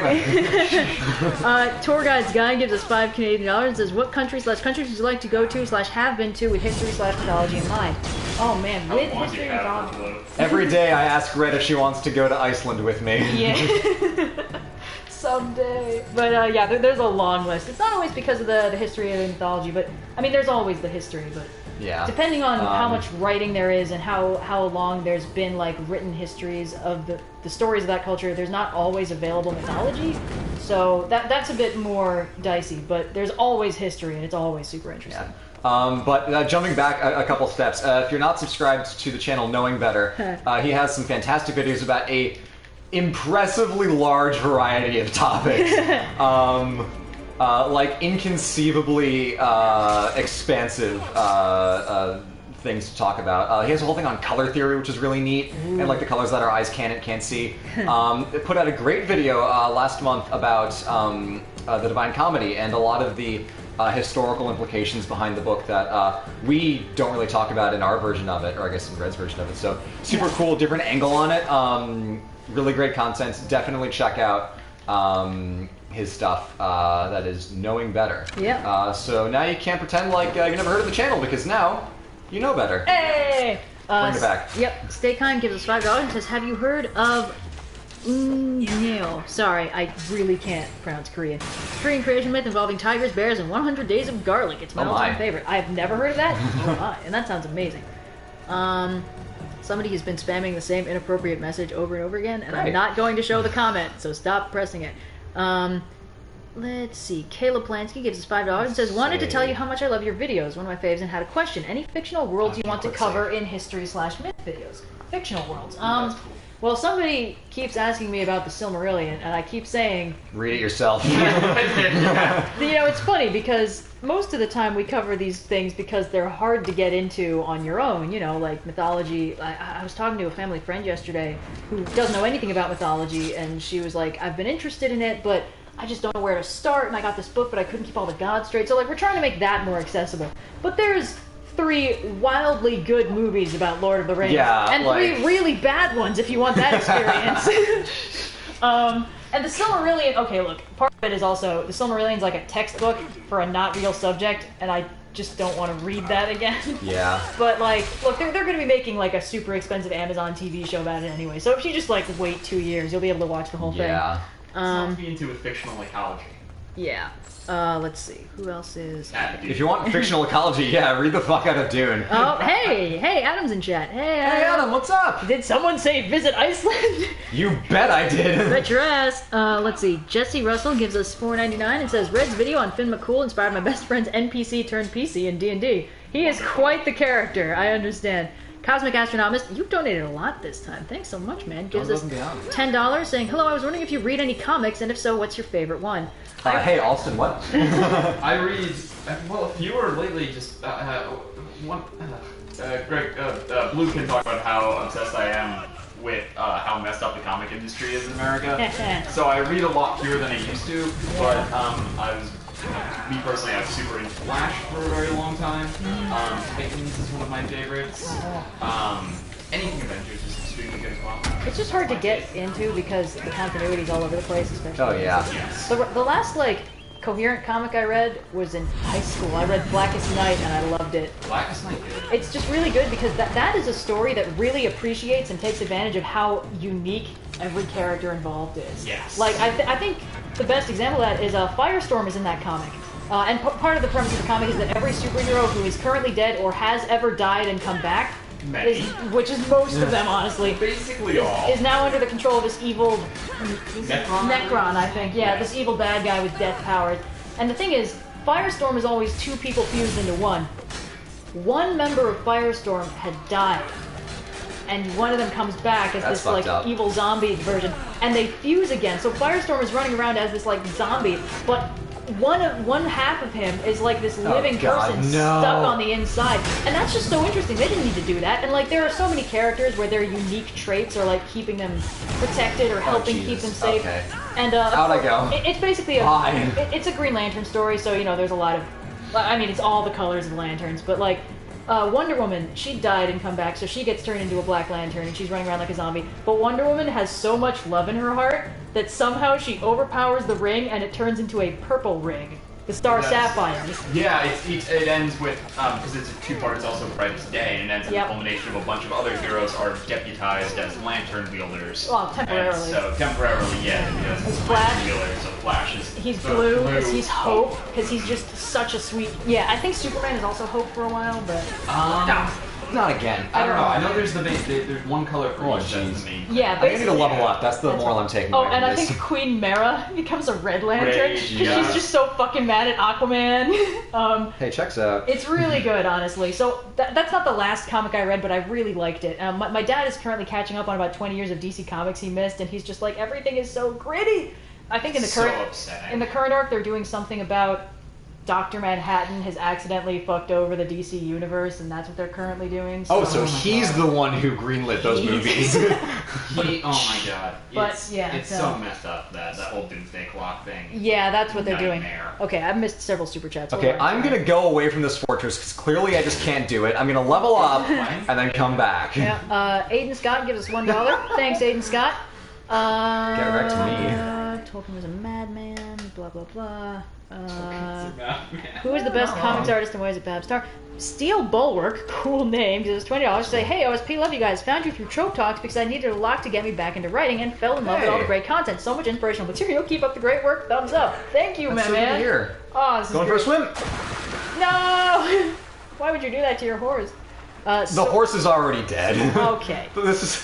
The horse is clearly immortal. I've killed that horse more times than I can count. Swordcat gives you game advice. You can block the beam attack and send it back. What? And also $2. Thank you, Swordcat. Oh, thank you. Darkest Night and Brightest Day. Fuck yeah. Yes, I will show that comment. Darkest Night should be a Green Lantern story that's exclusively with dogs. There's a fan-created character that's a corgi who's a Blue Lantern. Yes! I wish he was real, but he's not. God damn it. I mean, there's, Dexstar is a cat, so... Oh, there's a lot of F's in chat for you. Yeah, I appreciate that. Yeah. Have you played Persona 5? I have not, but my brother did the entire time I was trying to get work done. So I know the entire plot, and it's bonkers amazing. I love it. My favorite is the girl with the glasses. His persona is a UFO. Tiger Walker gives us $5 Canadian. Bionicle lore is best lore, also decently convoluted. God, there was like... There is a Green Lantern story. There was like 3 weeks when I was trying to get into Bionicle when I was like 10. It's honestly, I liked it for a long time. Not embarrassed to say. Yeah. It's whack. It's ridiculous. Henark Forrestal gives us 50 SEK. Swedish? No. Sec. I just want to say hi and ask if you play any Paradox games like Europa Universalis 4 or Imperator Rome. I will be playing Imperator Rome over the summer. Nice. I've got a buddy of mine who is basically like my go-to contact for all things Rome. He gives me all of my cool Agrippa facts. Cora, you're definitely not watching. But if you are, you know what's up. Yep. We're talking about Bionicles. Oh, Dark Ninja Raven, cool name, gives us $5 Canadian with no comment. Now people are just talking about Bionicle lore. Hey, it's good lore. Or getting political. The lore of Bionicle is surprisingly deep. Oh god, stop getting political in chat, you guys. No. Not on my good channel. Anyway. If you're not talking about ancient Athenian politics, get the fuck out of my chat. Yeah, Christian Rennie gives us $4.99 and says, "Hi, thanks for all that you do. Have either of you heard of Prince Sadaka and the island of fruit that sprouts whole trees when seeds are spat on ground? I have not. Love it. That sounds rad." That is the key to sustainable farming. It's magic. Isabella Peterson gives us 20 Donkey Kong countries again. Thank you very much. Person asked, since you're playing the Atlantis DLC, what do you think about the Atlantis mythos and are you going to cover it? I am. Dig it. I talked about this at the beginning of the video. But broadly, I've done a lot of research into Atlantis, and it's hilarious how little there is there. Yeah. So if you are one of those people who really likes the idea of Atlantis and wants to find the real place, it's gonna disappoint you. But I have something better. You should look into Doggerland. Just like Google it. There's all kinds of cool stuff. Time Team did a special episode about it. Basically, the entire North Sea used to be a beautiful, thriving Mesolithic forest civilization. Like a Mesolithic civilization. So it wasn't like beautiful towers and stuff. It's mostly bone tools and mammoth skulls, but it's still really cool. Yeah. And it sort of slowly flooded at the end of the Ice Age, and then it really quickly flooded after this catastrophic undersea landslide. So, but yeah, it's an actual sunken civilization that sunk so rapidly that it's probable that that's why.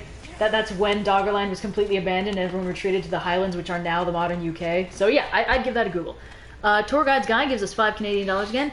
If you are sent back to your favorite country in historical era with no materials, but you know the language, how likely are you to survive?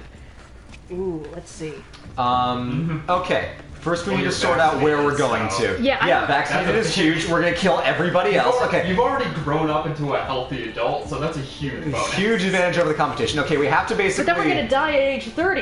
Yeah, Our lives are almost over. No. Here's the thing. All the water is fucked. The thing with mortality rates in history is that once you take out infant mortality, most people live to 50, no big deal. We're gonna get super dysentery from everything. I mean, it's like, yeah, I guess. Also, I don't know if I have a favorite historical era and country. That's something I've learned while talking to Cyan a lot. Is like,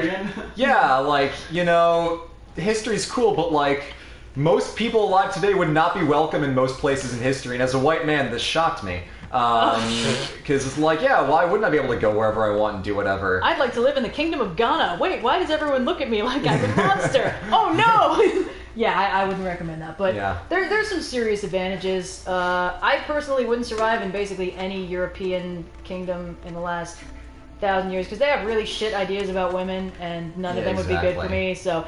Sorry, man. This is who I am, and it would not work very well if I had to try and change it. Also, the part where they'd be like, you gotta marry a man and crank out babies, I'd be like, okay, I'm out. Send me to ancient Egypt. Just get me out of here. Where's the nearest cliff? Yeah, I'm booking it. Sorry, I'm a hunter of Artemis, so, I really can't. It's just rough. So the answer is maybe like, I don't know, maybe jump me like 2 years in the future so I don't need to live through another presidential election. Anyway, and William Bucci gave us $10 Canadian to say, you guys should watch Horrible History Show. It is very funny. Highly recommend. I have heard it is good. I haven't heard what that is, but thank you very much. Let's see. Leon Haslam gives us £2. Say, Horrible Histories is also extremely accurate. Books and Bolts gives us £2. Say, hey, Green, what's your fave Greek myth/figure? Pressure's on. I know the pressure is on. See, okay, here's the thing. Literature, mythology, history, not my wheelhouse. I fall very much outside of all of that. So, Greek.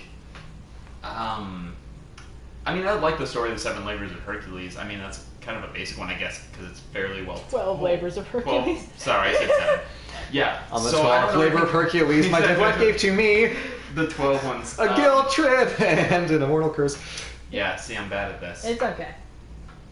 Let's see. Golden Gamers gave £4.99 and said, Red, have you read up on Gallant Uriah yet? I don't want to pressure you, but I think you'd enjoy the story. Also, Pope Fights 3. Unfortunately, I've been on the stream for the past hour or two, so I haven't had time to read up on Gallant Uriah, but I will look it up. Pope Fights 3, the Italian War is coming eventually. I don't want to smush them up too close together, but it'll happen. Don't worry, it'll happen. I've got a handful of other Renaissance-y topics. I've got Florence I'm going to dig into at some point. There's also going to be... probably something on the Italian Wars in general. I might brand that as a Pope Fights, I might not. War of the League of Cambrai is fucking hilarious. So there's more Italian Renaissance culture on the way. Adam Bozeman again, thank you very much, gives us $5 and says, just one more comment, I love you too. Blue, who would win in cards, Grand Admiral Thrawn, Agrippa, or Athena? I think Athena. I feel like Athena's the easy answer because she kind of wins at everything. Athena is the easy... I don't know how she'd do with cards specifically. Thrawn I don't know enough about. I know he's an incredibly, like, tactical, like, mad general dude. But I am tempted to give it to Agrippa because his whole thing is that he picks up fast. He had to learn how to, like, make, train, and fight with the Navy over the course of, like, 3 years, and then defeated the giant Egyptian Navy like it was no big deal. So I would say in terms of, like, learning a card game and just having to go ham, I'd give it to Agrippa. Yep. Oh, a person quickly asked if I was asexual. I am, but also girls are cute, and so are some boys, so I'm figuring that out. But yes, I am asexual. Who knows who I'm romantically attracted to? Not me. Darth Malleus gave us $2 to ask what's wrong with the Hobbit films. Oh boy, what isn't wrong with the Hobbit Watch Lindsay films? Ellis's movie videos about the Hobbit. Did it win an award? So good. I think they might have. Yeah. I think it explains everything. Yeah. Those PBS stuff now. That's how good her shit is. She's such a treasure. She's a big deal. I don't know why we have more subscribers than her because she's so crazy. Yeah, that is a crime. That's honestly a crime. All of you should go subscribe to Lindsay Ellis and fix the balance. Anyway, but Perfectly balanced. Yeah, honestly, the big problem with the Hobbit movies is they were trying to turn a 100-page kids book into an epic trilogy, and it wasn't working. And then they were trying really hard to make it more Lord of the Ringsy, when the whole point of the Hobbit is that it's like the happy kid-friendly version. And then Lord of the Rings is the seriously crazy intense version, because he was writing them as his kids were growing up. So The Hobbit was like their bedtime story, and then suddenly they were more adult, and he was like, I feel like they need a more adult story. So the problem is they were kind of screwed, because after Lord of the Rings, everyone was expecting more Lord of the Rings, and then instead they got The Hobbit. And if they'd gotten like the happy kid-friendly Hobbit, then they would have been like, this isn't Lord of the Ringsy enough. So they were kind of screwed, but they somehow managed to make it worse than they could have possibly imagined. I mean, Del Toro was working on it, and I think Del Toro could have made a good Hobbit movie no matter what it was in it. Yeah. Put a director on there for a long time and then pull him out last minute to put in someone who's already tired, and you're not going to have a very good It was result. never going to work. Let's see. He Who Seeks Mercy gives us $5 to ask Blue if you've ever played Apotheon, and I know you have because it's on your PS4. It's such a good game. Go play it. It's an easy thing to download and get into. Super accessible to play. Great characterizations of all the gods. It's a beautiful art style. It's all done so that it looks like it's on the side of a vase painting, and just the commitment to that style. It's the most gorgeous 2D side scroller that will ever be made. Yep. Period. That's just a fact. If you are interested in side scrollers, if you're interested in kind of like hack and slashy, old school arcadey beat 'em ups, please do yourself a favor and play Apotheon. It's great. Yep. David Loftus gives us another £5 and says, have you guys considered doing the League of Extraordinary Gentlemen lore and portrayal of the characters in it, such as Orlando? I've read some of the League of Extraordinary Gentlemen, and it's good, but it's so complicated. Because the thing is, League of Extraordinary Gentlemen lore is basically all of literature and mythology, because that's just how Alan Moore, right? Oh god, Yeah, that's just how Alan Moore rolls. That's how we do. So it's like him and Neil Gaiman both really like making mashups of every mythology and story ever. So I can't really do a League of Extraordinary Gentlemen lore series because it would be longer than any of our lifetimes, but I would recommend that you just read a lot of classical literature. Like, I mean, it's Dr. Jekyll and Mr. Hyde. I mean, the one character that is both of them is in there, and the Invisible Man, a lot of like classic literature characters. I mean, the main character is Mina Harker from Dracula, so I've already done some of it. It's way too little to do, to be honest. Yeah, I mean, I like that she's team leader. That's pretty cool. Yeah, but then no one respects her. Yeah, that part's kind of... Dark Ninja Raven gives us $10 Canadian to say, really loved my art, would love to commission me a fantasy creature D&D party when you open commissions again. Sadly, I don't have Twitter. Yeah, sorry, man. I mean, I'll announce it. Even if you don't have a Twitter, you probably can see our stuff on it if you're interested. I mean, it's basically the only place we have to announce that. I'm not gonna like make a video about it because I will be swamped. Yeah, that's just asking for trouble. Yeah. Otaku Fan 217 gives us $4.99 to say 2 questions. 1, what fictional weapon or item would you most want? And 2, if you could suddenly gain knowledge of a lost art, which one? Let's see. There's a lot of cool fictional weapons, but unfortunately a lot of them are like so ridiculously complicated that only one person can wield them. Yeah. So that kind of gets, like, you could get Monkey's staff, but you can't lift it. Did it pass through the... Yeah, you need to hit it on a very specific angle. It's some nonsense. And if you could suddenly gain knowledge of a lost art, oh man, do languages count? Because I think... Ooh, yeah. I think if you could do that, just like, I want to know what spoken Egyptian sounded like. And even just, like, reading, there's so much, like, the reason we know so little about ancient Mesopotamia is not for lack of sources. We have so many things. Most of the, not Sanskrit, most of the cuneiform that we have is just, like, stuff that's sitting in shoeboxes in universities because we don't have enough translators around who can, read and translate cuneiform. So that would just, like, I'm not the biggest fan of Mesopotamian history back that far, but I just think it would help because I bet if we crowdsourced that, like you start with a crash course in cuneiform and some kind of like reference, and then you just have a reference to the characters and you get people to transcribe it. I think that could work. Nicholas Gross gave us $35 and said, "Dear Red, is there ever going to be a trope talk on shared universes? Also, if you haven't heard of Horrible Writing Advice, I think it would be worth your time to do a crossover video, much like Hello Future Me." Let's see.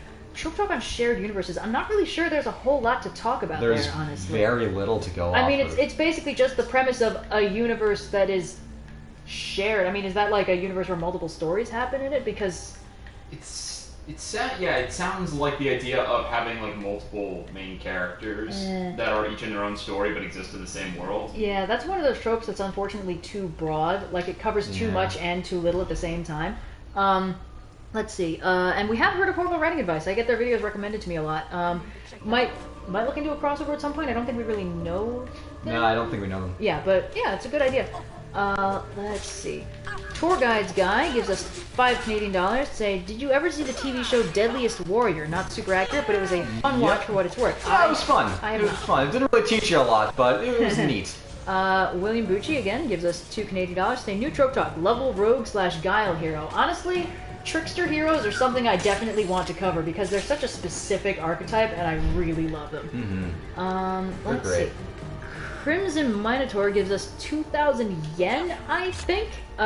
Greetings and Hajime Mashite. I would like to thank Red for her take on tropes, #TOT and mythologies, and thank Blue for wrestling histories of humanity, including with the Norman legacy / my ancestors. Love and aloha from Yokosuka, Japan. Thank you. Thanks. We're so glad that you enjoy it. The aloha is confusing me. There's a lot of cultures in this state. Yeah, this is you've got a lot of stuff going on. That's really neat. But yeah. Thanks for the donation and the message. I don't know how much 2,000 yen is. I think it's like $20. Nice. Let's see. Oh, wait, hang on. I was working one summer at OI on digitizing cuneiform and Aramaic tablets from percent. Oh, Adam is saying this. I was like, oh my god, the OI! You must go to my university. Yeah, there were like 10,000 tablets. Yeah, I mean, and most of it's like grains and stuff, like grocery lists, right? Yeah. Like it's just isn't there one guy who keeps like showing up in those tablets because he keeps giving people like bad bronze? Yeah. Like, oh, I can't believe this guy gave me bad bronze. Let's see. Damascus Steel needs to be Damascus Steel is the coolest shit. It is the coolest shit. I'd love to see Red talk about her favorite cartoons. You are in luck, my friend, because that's literally all I do. Welcome to Trope Talks. Yeah, man. I keep trying to get people into Reboot. Yeah, right? Like, ever heard of My Childhood? But someday I'm going to make you watch it. Someday our modern CGI will be shitty enough that you'll be like, oh, this is pretty good, actually. Let's see. 2,000 yen is about 20 USD. Thank you. God, fuck! Oh, that was the last two guys. God damn it. Is this a bad time to ask you when you're going to be doing Indian history? Later in the year. Yeah. The two series that I'm currently running are Roman history and Chinese history, and both of those are going to wrap up in the next 2 months. So then I'm going to get started on Byzantine history and Indian history as the two big new, like, concurrent civilizations I'm tracking. Oh, lots more F's in chat. Do you watch The Dragon Prince? I do watch The Dragon Prince. I am super excited for the next season. I'm really excited to see where they go with this. You don't watch The Dragon Prince, right? No. Basically, the crew that did Avatar: The Last Airbender is now making a new show. It's 3D animated, but like that kind of 3D animation where they cel shade it to make it look a little more 2D animated, and it's super fun. I really like the lore. And Erebos has the silkiest smooth voice I've ever heard, and I'm super excited to hear him be more evil in season 3. Hell yeah. And a voice can just carry a character sometimes. It's really amazing. I didn't even know a human voice could go that low. Different character, but still. Yeah, no, very different. No voice carrying. Erebos Erebos sounds like melted chocolate and velvet. It's so hard to describe because I can't get my voice that low. But anyway, it's a good show, and I'm very excited. And the guy who played Sokka is the main character. Oh shit. Yeah.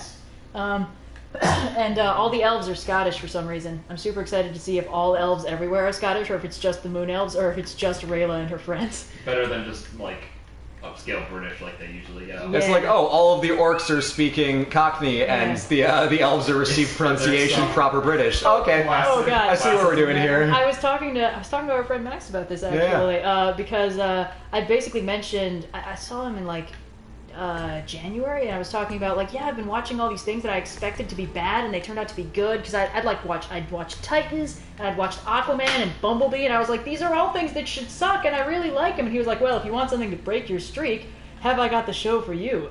Ever heard of the Dragon Prince? And I was like, you don't like the Dragon Prince? And he was like, you like the Dragon Prince? But you're a voice actor. And I was like, oh, I am a voice actor, but also what? And he just couldn't get past how fake the main character elf's genuine Scottish accent sounded, and I kind of get what he meant. Like, it sounds good, but sometimes it sort of sounds like a bad accent because it doesn't sound like the stereotypical accent. Anyway, it was a hilarious conversation. That is funny.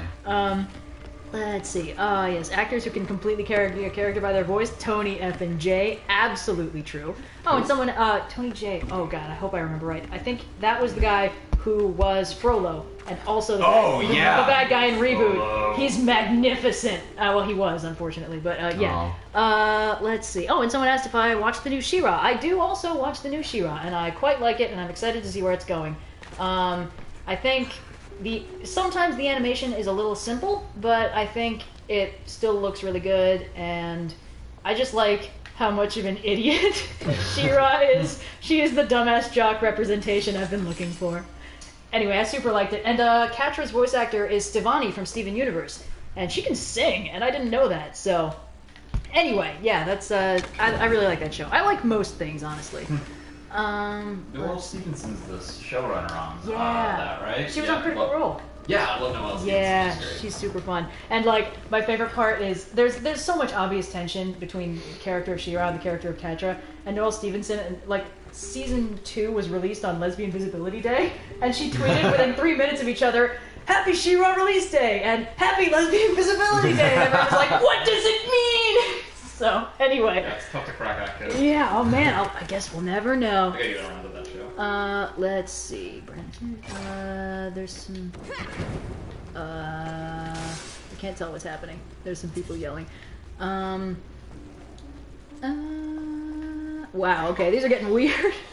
Shout out to someone who just wrote Critical Role in all caps. Yep. Hey, Reboot is awesome! Hell yeah, it is Game Guru NT, sorry. Kirby Fan 107 gives us $5 Canadian. Say, I'm interested in Roman and Byzantine history, but have found few primary sources. Have you thought of making videos of primary authors from that time? Primary authors, sort of. Anna Komnena is on the list for the History Makers series, but I'm not sure when I'm going to get to her. That's the trick with Byzantine history. I'm going to talk about it more when I actually do the video, but the big oof is that classicists tend to shit on Byzantine history because it's like, oh, what's this medieval nonsense doing in my Greco-Roman world? Get it out of here. And medievalists are like, why is ancient Greece...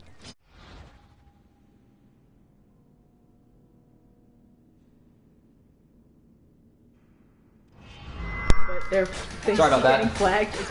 A controller just died. And then the other thing is like, oh, well, fuck, why is... classicists all say, why are we talking about the medieval period when we should be talking about Greece and Rome? So it gets shat on by both sides. So Byzantine studies are in a really weird space. Fuck. Yep, you got some F's in chat for your dead controller. Oh, and it said the audio cut. Oh, the audio cut out because he unplugged.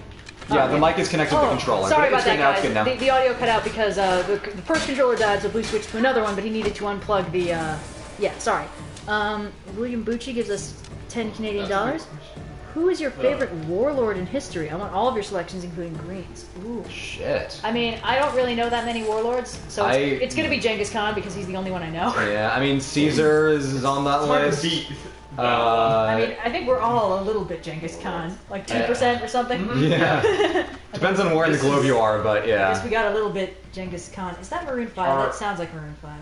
Anyway. A little bit of Genghis in my blood. Oh, he says mine is Dong Zhu. Oh shit, he's from Romance of the Three Kingdoms, isn't he? He was the warlord who's like right at the beginning. I recently read through like an outline for Romance of the Three Kingdoms, and it's so complicated. I don't know how I'm ever gonna get through the actual book, but that name is super familiar, and I think that's from that. Check out. Oh, isn't Alexander the Great a warlord? It is. Oh, and someone keeps asking thoughts on Ruby. Notice me. Well, I haven't seen Ruby, but That's scary. it looks pretty interesting. Yeah. I mean, yeah, it looks nice, and I like how Ruby is an idiot. Again, dumbass jock energy. But yeah, I don't know.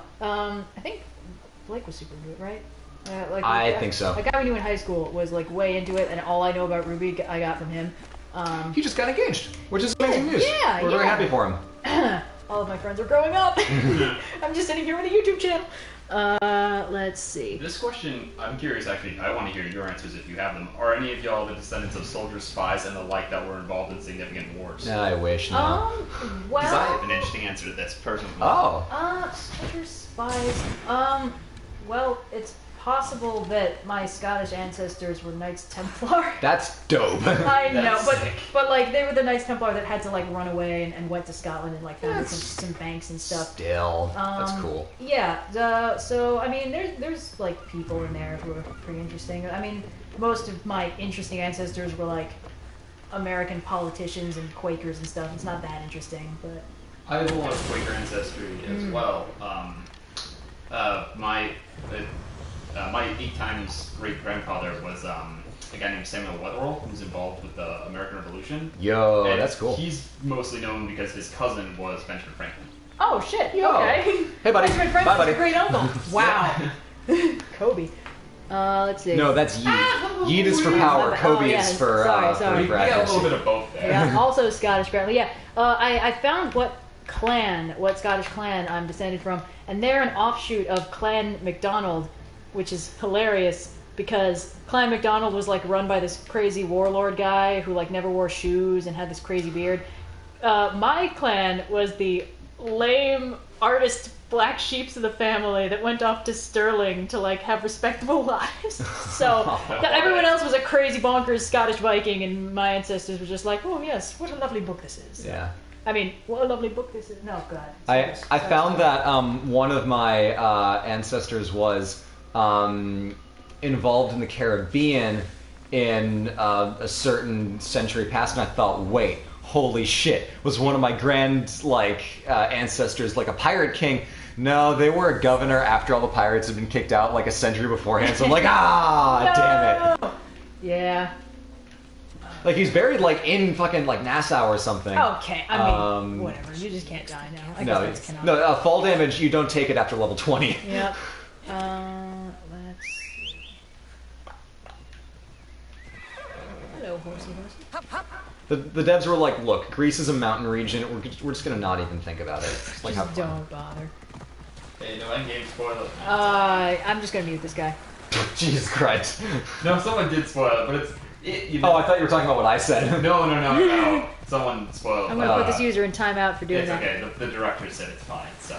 Yeah. Okay, but that doesn't Well, mean no, it's still, I completely think fine. broadly, it's like there's a 1 month spoiler ban, so just don't talk about it. Man, I just can't believe that Tony Stark totally marries Captain America. I know It's the gay representation we've all been looking for. Yeah, exactly. It was a bold choice by the filmmakers to include.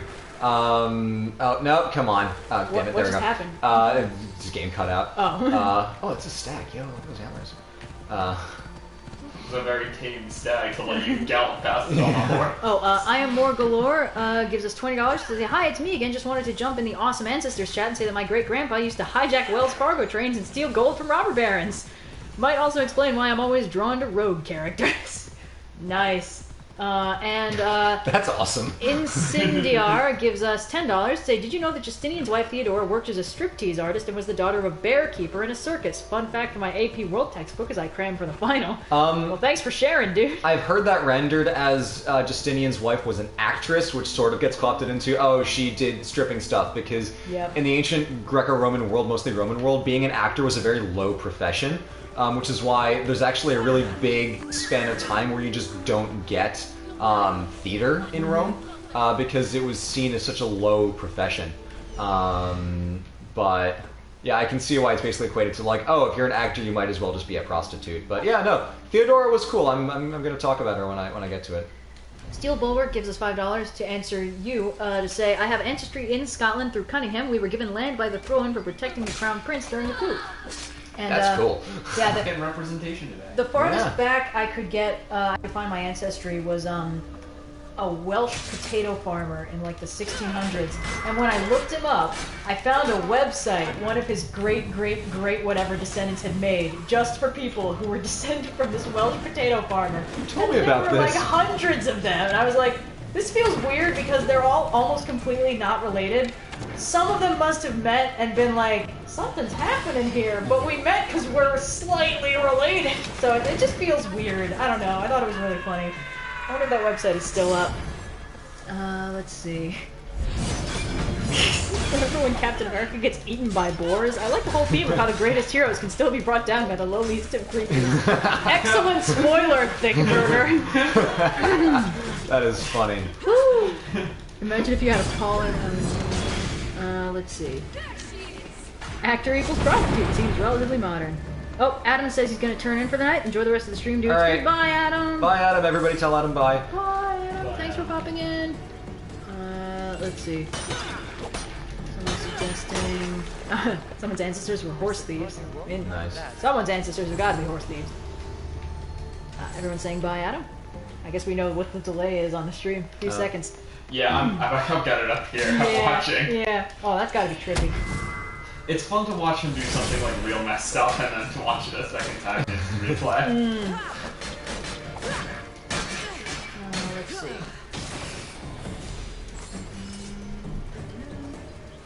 Oh, people, apparently it looks like the next Assassin's Creed game will probably be Vikings. Yeah, I've heard that. I'm waiting for actual confirmation. There's a lot of stuff that gets thrown around. Like, I'd believe it if it was true, but I'm not going to throw my hype in the ring just yet. Just because God of War went from ancient Greece to Vikings. I mean, here's the thing. We were looking for... They're going to follow trends also. Yeah. We were looking for a trilogy, and we thought it was going to be Egypt, Greece, and Rome, but I think it makes equal sense for it to be Egypt, Greece, and Norse. Because that's still like the mythological trifecta of, you know, ancient Europe. Yeah. So I mean, I believe it. Like, I'm sure it'll be fine. They need to pick the right century because they can easily make it so like, yeah, there's the Vikings and there's like nothing anywhere because like Northern Europe in the 800s is a little bit sparse. And honestly, if you're not like a classicist, the difference between Greek and Rome is cosmetic. It's nothing. It's let's see.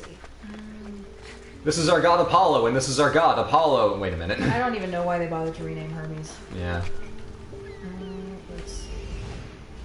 So are you still on the destroy the evil Persephone's? Yeah, still. I tried to level up, and then I didn't level up. Atlantis underwater? Yeah, Well, we're trying to get to Atlantis. The game hub is in Atlantis. Isn't that good enough for you? Winter LaFon gives us $2 to ask, what are y'all's favorite game series? God of War's up there. Assassin's Creed is up there. I mean, playing through this earlier, the mission before you do this one, I was like, wow, this game kind of sucks. Yeah, it was like, all the life was like draining out of your eyes. Like, God, I thought these games were good. But I really like Uncharted 4. I haven't played any of the earlier games, but they're fun. So. Uncharted is exquisite. I definitely watch, if you're curious, watch the playthrough of Nolan North and Troy Baker just doing the Uncharted games. Yeah. They're doing it on their channel Retro Replay. You would be very much entertained to see that. Because you get, like, on the one hand, the very... Oh, shit. Wow. Why do they all have lasers? I know. I think someone's heckling you. Oh, I'm sure. Your comments are being automatically hidden because it turns out you suck, repeated twice. It's flagged for spam. I think I'll just leave that. Yeah, it's crazy. Fuck, nah, shit. Oh, yeah, someone's talking about... Oh, yeah, we did actually know that our Dionysus video blew up because of BTS and their song Dionysus, which Blue is listening to. It's a banger. Yeah. Red also got me into, oh, fuck. Oh, damn it! God, fuck! Let's be on the stream, you're still okay. No. Oh, no, there you go.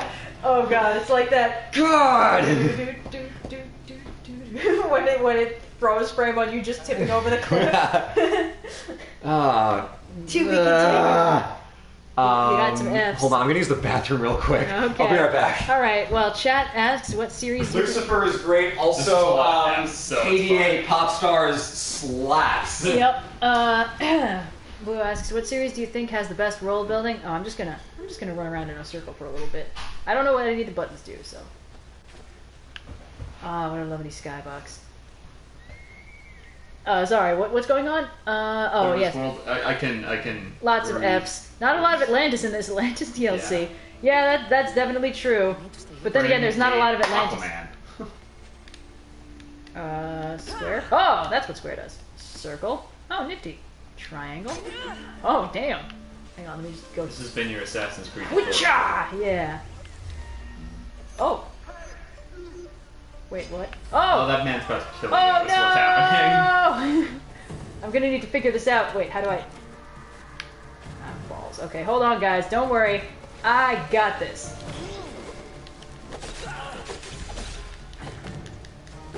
Get back here. Red discovers how to kill. Well, more like Red discovers how to button mash.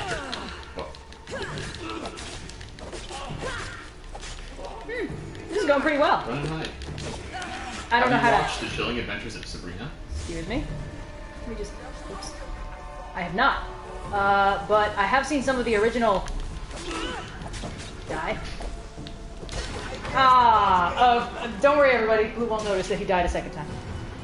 I heard that. No, you didn't. Fine. How did I die? Oh, did I just get randomly attacked? Yeah. That's about what happened. No one ran you directly into line of sight of a bad guy, and then no one fought terribly to save your life. Well, Odysseus, that bastard. Yeah. Tricksy, isn't he? Oh, I changed my mind. I'm going to the Odysseus and the No One story for my favorite Greek. Yeah, that's the good stuff. That's my favorite. Whew. Well, all you do in Super Smash Bros. Is button mash. That's the only way to play Super Smash Bros. Anyone else is just being annoying about it. That's funny. Odysseus, That's my that friend tried to teach me how to play Smash for like half an hour. Oh, yeah. I was like, I don't know how to do this. The only way I play Smash is I just pick Ike and then I hit side Bs until everyone else is gone. Ike side B is the best. Ike is my boy, man. I'm a filthy pit main. But how do you even do that? Pit is so like he has no stopping power. No, but he's great. He can just fly around everywhere and mess people up. Yeah, but the best part about Ike is that he hits like a motherfucking truck. Yeah, but Pit's neutral B is a juggle. It's amazing. Let's see. What's everyone talking about? Oh, Super Smash Bros. What a surprise! Yeah, it's amazing how we can just dictate trends like that. Woo! Is it just me or are a lot of Greek heroes knobs? It is not just you. No, my that's all of them. That's just straight canon. How are you guys so sarcastic? Gee, I don't know. Anyway.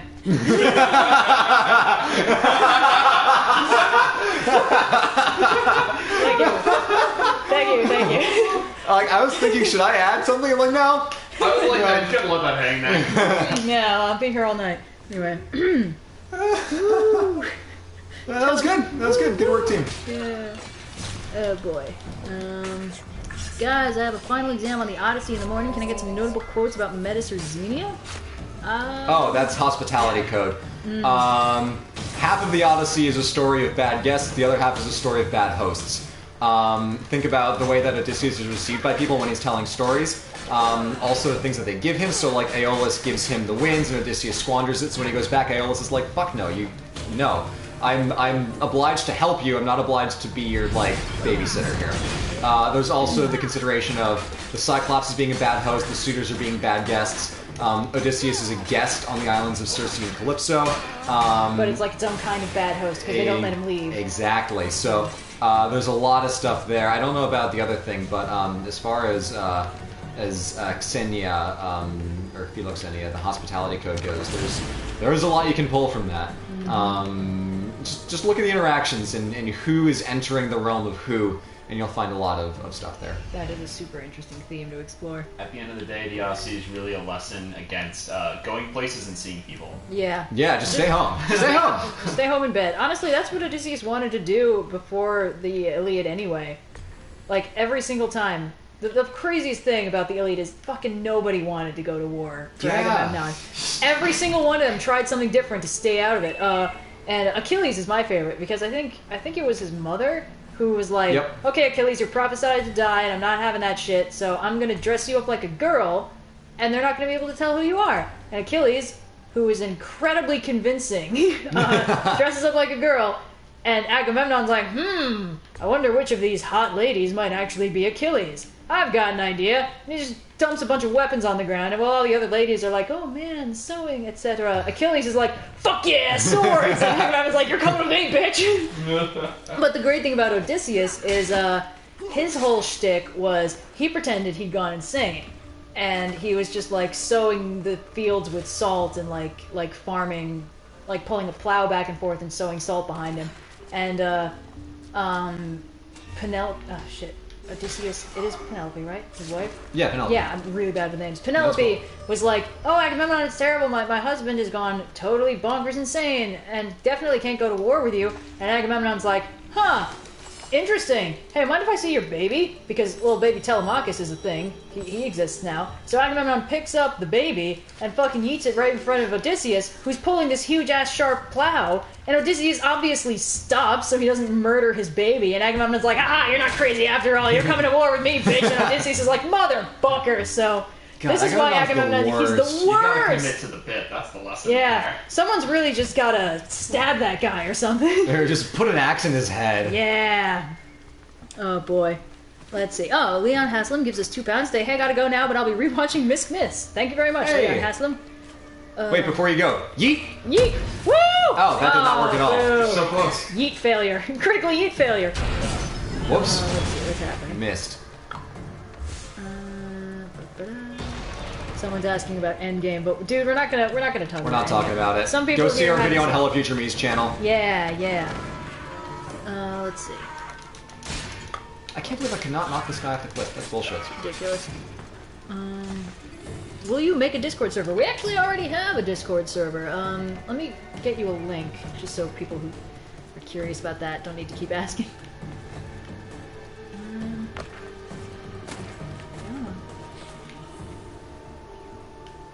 No, wait.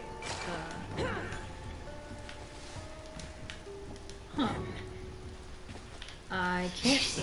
That's a baby. You're saying enough to go to war. The qualifications are really low with Agamemnon's army. He'll take all he can get. Yeah. Oh, Agamemnon is just the worst. Killer name. We could totally just stab Agamemnon. What'd you say? I said killer name. Killer name. Yeah. If you're sane enough to catch a baby, you're sane enough to go to war. Okay, yeah, and I posted the Discord link in the chat just so people can stop asking about it. Clytemnestra's the worst. I mean, she murders him, but in fairness, he murdered her daughter after having her bring her to him under false pretenses. Yeah, like, I fundamentally disagree with the premise of the Oresteia because, like, Clytemnestra is, like, unequivocally in the right. Yeah. Well, I mean, the main problem is murdering him was, I mean, I think that was fine. I think Agamemnon should have gotten in way more trouble for killing, Iphigenia. Iphigenia, yeah. Names, man. I think, if anything, the main problem was Clytemnestra was then bad to her kids. Yeah. Like, she shouldn't have done that. And Yeah, maybe she shouldn't have, like, put her boy toy on the throne. Like, that's some Game of Thrones shit. Maybe she shouldn't have done that. Oh. Just booty booped this guy out of existence. Maybe Orestes was supposed to be king. Maybe that was the problem. Maybe. I don't know. I feel like if so, they didn't really discuss it. Anyway. Yeah, I know. We stand Clytemnestra.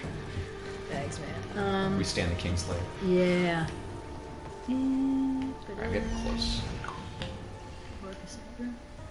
Person saying, hey, my friend can't watch the stream right now because he's busy, but could you say hi to my friend Spencer? I want to see him freak out. Lol. Hey, Spencer. Yeah, what's up, Spencer? Hey! How's your Sunday going, man? Or Monday, probably when you watch. Time zones. Time zones? Why do so many stories start with, hey, let me see that baby? It's a good question.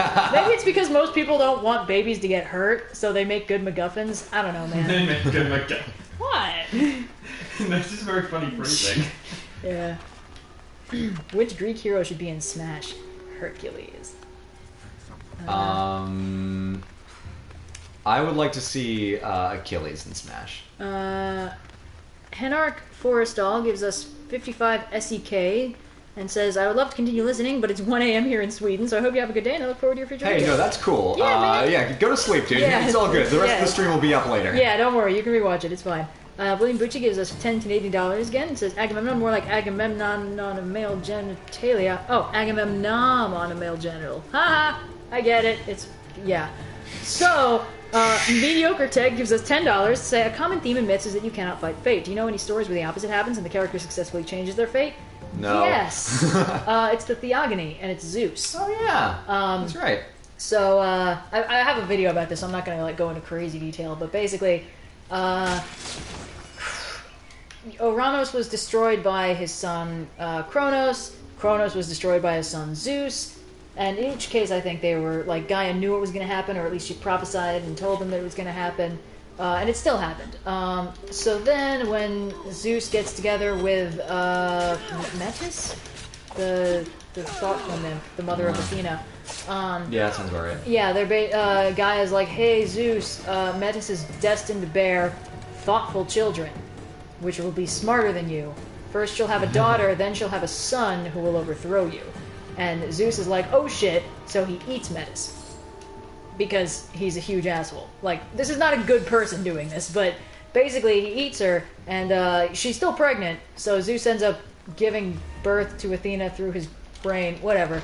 So Athena exists now, but without Metis around to, like, sleep with, she can't have another kid, so Zeus's son destined to overthrow him never happens. Although I saw a really funny fan theory in the comments on that video, where someone suggested that the reason why Zeus sleeps around so much is because Metis is in his brain, kind of compelling him to fulfill the prophecy to get him overthrown. Hilarious. I love that theory. It makes her so like funny. like one of those weird like cordyceps funguses that like manipulate his behavior to propagate. Those are so cool. I'm fucking terrifying. Let's see. William Bucci again, 10 Canadian dollars, says popular opinion: Romans are just rebranded Greeks. Oh, you shouldn't have said that. No, you're not wrong.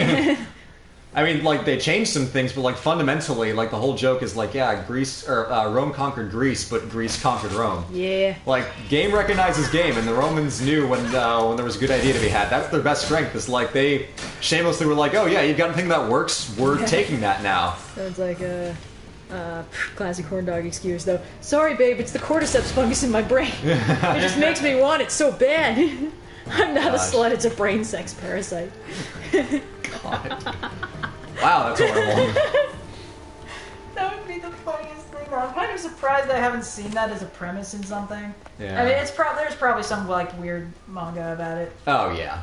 Or it's like, why can't I stop banging girls because of this brain sex parasite? A harem anime in 4 parts. I don't know. Somebody make that. I won't watch it, but I'll think it's hilarious that it exists. I'll sleep better knowing it exists. Yeah. And that I specifically have gone without seeing it. Yeah. Well, definitely. I really like the friezes here. Like, someone put a lot of work in it. Not friezes, sorry, the murals. Oh, yeah. The paintings. Let's see. Isn't that guy a statue? Why is he just looking at the pots or whatever? Inspecting. It's an important part of keeping a balanced stockade. This mission is know. taking a long ass time. Yeah, I don't know what's up with this. There's some whack nonsense here. Maybe the game's broken again. Maybe they're just spawning more statues every time. You know what? How many Maybe. possible bad guys could there be? Because it's been real hard trying to kill these dudes. Yeah. Maybe you're under leveled? That doesn't seem... I am under leveled, it's just that I can't level up fast enough. Yeah. That's exactly the problem. That's why I tried to go around doing other quest objectives. He Who Seeks Mercy donates $2 to say, any plans for an Etruscans video in the future? I'm not sure there's enough to go on. I mean, I could try, but I'm not sure I'd be able to do a very good job of it. Because there's a lot of wacky stuff that we just don't know about. Like, they're one of the greatest mysteries in Mediterranean culture is, like, what on earth is going on with the Etruscans. So, I mean, there's stuff, but it's it would be a little too wild goose chasey for my personal taste. So Probably not. Sorrow Dust gives us 20 Donkey Kong countries to say today's Mother's Day, so any good Greek mothers? Yes, Danae, Perseus' mother. She got the total short end of the stick, but she was an absolute sweetheart, and she provided a very good life for her son. So, Danae. Happy Mother's Day, Danae, and also mine. Happy Mother's Day, Mom. Whoever left, that Swedish guy comments, whoever left because it's 1 a.m. in Sweden is not a real Viking. He sounds like an expert, I believe him. Crimson Minotaur, hello again, gives us 500 yen to say, you ever hear the tragedy of Darth Plagueis the Wise? It's not a story the Jedi would tell you. Yeah. You know, it kind of makes it suspicious that that guy knew it, because he was such a stand-up dude. Yeah, I know. It's so weird that he knows a Sith legend. Maybe he's just really into, like, books. Yeah, he's just... Shit. Uh-oh. That's also arrows I don't have. Oh, God. Why the lasers? He's 1/16 Sith Lord, but he's really into the culture, so it's okay. Yeah. Yeah, he doesn't remember which of his great-grandparents it was, but he was like a full-blooded Sith Lord. He puts it on all the forms, though. Straight off the Sith reservation. Yeah. Mom used to talk about it all the time. Oh god, They're very proud. That's one of the fun college. He knows all the recipes. He has to Google them sometimes, but you know, it could have been his great grandma who taught him. So yeah. Oh boy. Let's see. Shout out to Hestia, who did nothing wrong. That is true. True. I've had trouble finding information about Hestia because there's just nothing. She was just cool. She's not really in any stories. But that's actually interesting. Sometimes the gods that aren't in the stories are the ones that were just, like, worshipped really unilaterally. So, like, as Blue has mentioned, hospitality and rules of being a house guest and a host were so important. Yeah. And Zeus was, among other things, the god of hosts, I think. Yep. So, like, if you were a bad host, Zeus would get on your ass about it. Yeah. Like, it was the one good trait he had. Hestia was the goddess of the hearth and the home, and thus house guests and all that jazz. So every hearth fire was basically a prayer to her. And I think that's super interesting. That's super rad. But, I mean, my personal theory on this, like, just kind of spitballing, is she's probably pre-ancient Greece. Oh, She's almost certainly, like... That makes sense. That's kind of like the kind of old that Pan is, where there's, like, really old gods from Central Arcadia that had animal heads and a completely different aesthetic from everything else. Yep. So it wouldn't surprise me if she's almost more of like a non-personified deific thing, just like she's the sacred hearthfire, not a being, more like a thing. I don't know, man. There's almost nothing to go on there, but all right, there was a super chat I missed. Question for Red. Based on your knowledge of mythology, what would you say is the best way to be a god and fuck up everything? I mean, everything. Killing anything primordial enough is a good way to do that. Yeah, that'll get you messed up. Yeah. Frequently, the concept of introducing winter before the concept of fire has been created, that can fuck up everything. That's a good one. Yeah, well, I mean, it's not my idea. That's the Rainbow Chrome myth, which you will see later this month. Right. William Bucci, hello again, gives us 10 Canadian dollars. Say Happy Mother's Day, Hera/Juno. Insincerely, this guy. And more like insincerely, Hephaestus. Thanks for killing me and throwing me off a cliff, Mom. Yeah, thanks, Mom. Sorry I wasn't good enough for you ever. Let's see. Unigeek Panda tells me that SEK and DKK are Swedish and Danish crowns. Also, good morning I thought to my... Sweden was SKK. Guess I'm wrong. I mean, I believe it, but... Yeah.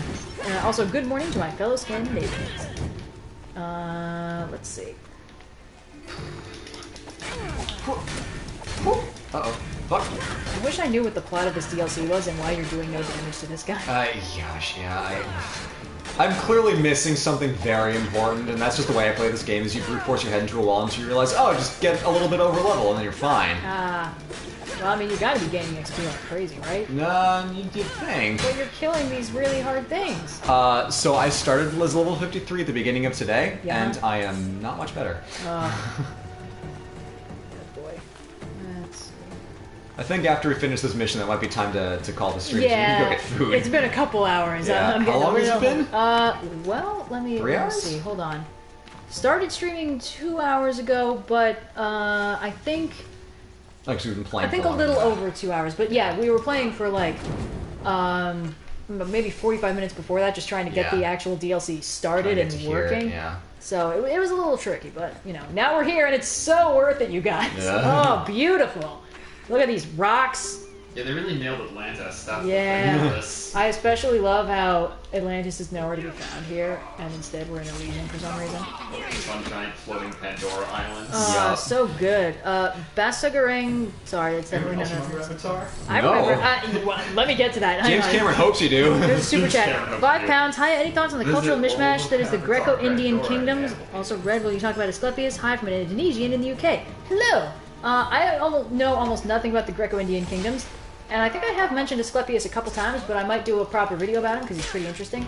And Avatar is the weirdest fucking movie to me, because conceptually, it's like, why is it so unmemorable? It's What's because it's wrong so with it? uncompelling in so many. But it's like basic, heavy-handed storytelling Well, yeah. with really Okay, ill-defined here we go. characters. Here we go. Yeet. What the? What the fuck? Whoops. Yeah! Wrong button. Now that's what I call a yeet. Anyway. Oh, there he goes. Wait, is he gonna... Ah, almost made him cross the river. But, the thing about Avatar is it's like... Holy it's shit. So, okay, Don't you hit might the die rock. from Don't this. hit the rock. No, you can't die. Oh yeah, the staff that makes you immortal. No, I mean, this is like, again, after level 20, you do not take fall damage. Cool. So Avatar, it's like, it's visually beautiful. It was this effects marvel. The plot, it's not, terrible. It's a little generic, but it's not bad. So why can't I remember any lines from it? It was a script that was passed over exactly 0 times. Yeah. The mineral's called unobtainium. No Yeah. one put that much thought into story. It's even got a Clearly. pretty, star-studded cast, I mean, It does have Sigourney Weaver, And yes. it's got Zoe Saldana. Yeah. Also as a different colored alien. Why did they Technicolor never alien. let Zoe Saldana just be herself? I mean, they did that in Star Trek, but then they made her have a relationship with Spock, and Yeah, that was that just, choice. that was stupid. But my favorite part of that movie is when he says, "I'm Jake Sully," and she calls him Jake Sully, like she'd seen it written down and not spoken. That's Yeah, right. But Oh, he just God. said it, and it's like, haha, she's so exotic, and let's have ponytail sex, I guess. Oh god. Oh. My favorite part about that scene is that I was watching it with my cousins and my aunt and my little brother, and my aunt kind of hurried my brother out of the room for that scene, even though they're just sitting in a grove, hugging each other, ponytail tangling. And it's just like, is this inappropriate? I mean, let's see.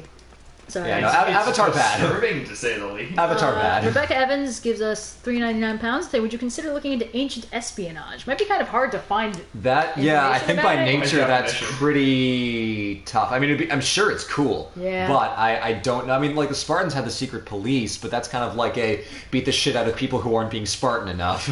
You know what? I remember one line from Avatar. I remember the line where the bad guy goes, "This is Papa Dragon," because that is a porn name, and nobody will change my mind. Gross. All right, let's talk to Adonis. You've brought me one step closer to my love. Wait, what? It's a good I sign. don't know. Wait. I don't know, dude. His love is supposed to be Aphrodite. The Oh, most beautiful being Yes. in existence.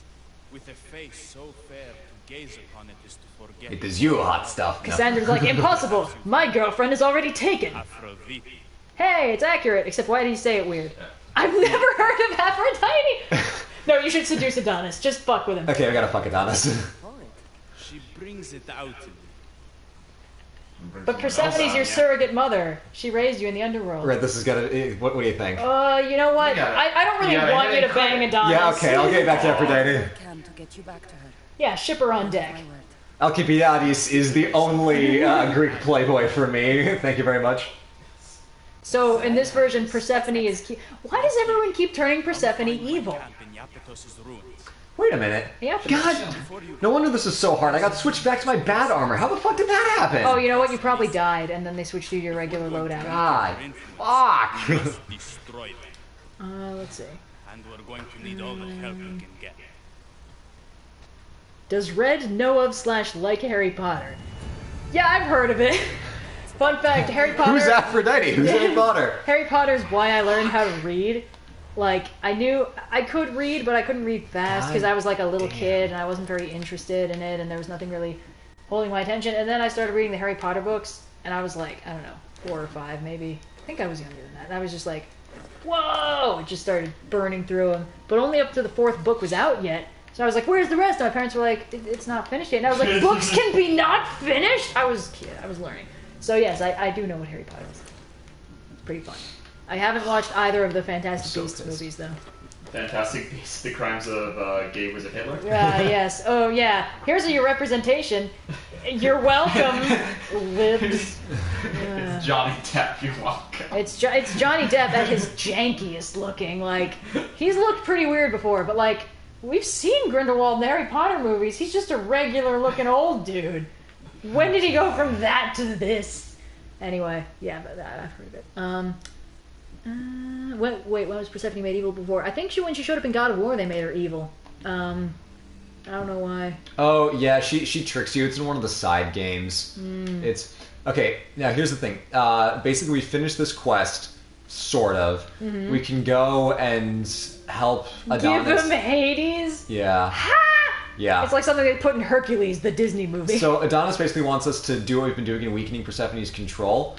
I'm sorry, why is Persephone's control represented by a flowerless, bleak land? Well, no, because it fills in with this once we go there. Right. Yeah. They could have made it overgrown and viney, and it would have looked way better. I don't know, dude. But the other quests are, whatever the fuck this is, going to meet Persephone. Dark Horse. Or Katy going to meet Perry's Hecate. finest work. Ooh, Hecate. Sudden and new? What is this, Wicked? Hey, sorry, there was a super chat I missed. I think we should do the Hecate thing. Okay. Which Greek god would be the But most also we can, like, stop bra to hang out with, like, not dickish or mean? Love y'all all. Thanks for always being entertaining and educational. No problem. Travis Sanchez, thanks for the $4.99. I think the coolest Greek god... Oh, you're high up enough that the water texture is tessellating and... Oh, there we go. The coolest Greek god to hang out with... Dionysus, you're wrong. Yeah. You're wrong, it's Dionysus. It's gotta be Dionysus. He's the broiest, and he's not gonna, like, screw you over. That's the best line. Who's the Greek god of the most influence on popular culture? Wrong, it's Hermes. Thanks. That was fun to deliver. Because, like, it was fun reading it, but, like, actually hearing it, it's like, oh, yeah, no, this is great. Yeah. Hey, why does this person keep messaging, Hera, this bitch ugly, yeet? I've approved your comment, like, 3 times. People have seen it. You can stop posting it. It's like when you tell a joke and then, like, no one laughs and you're like, oh, they didn't hear, so you repeat the same joke. And then they're like, oh, we heard you, and then you realize. I wish I was high on hot news. Ha ha ha. Best, one of the best Key and Peele skits ever. God. SUGB Mixes gives us $4.99 to ask, what is your opinion on Lord of the Rings lore and gods? From what I remember of, like, the one time I managed to make my way through Silmarillion, I think it's... That's rough. Oh, he's stuck behind the boat! I think it's very interesting. And I kind of like how Lord of the Rings is clearly a world that's sort of in its last days. Like, it's not going to go away, but parts of it are never going to be the same.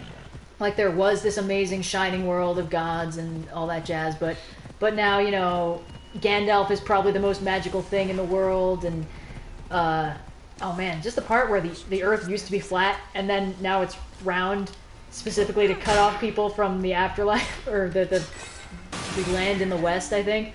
But the world is flat for elves. I just think that's so cool. Like, who else does that idea? I don't know. It's super interesting. I'm gonna step out.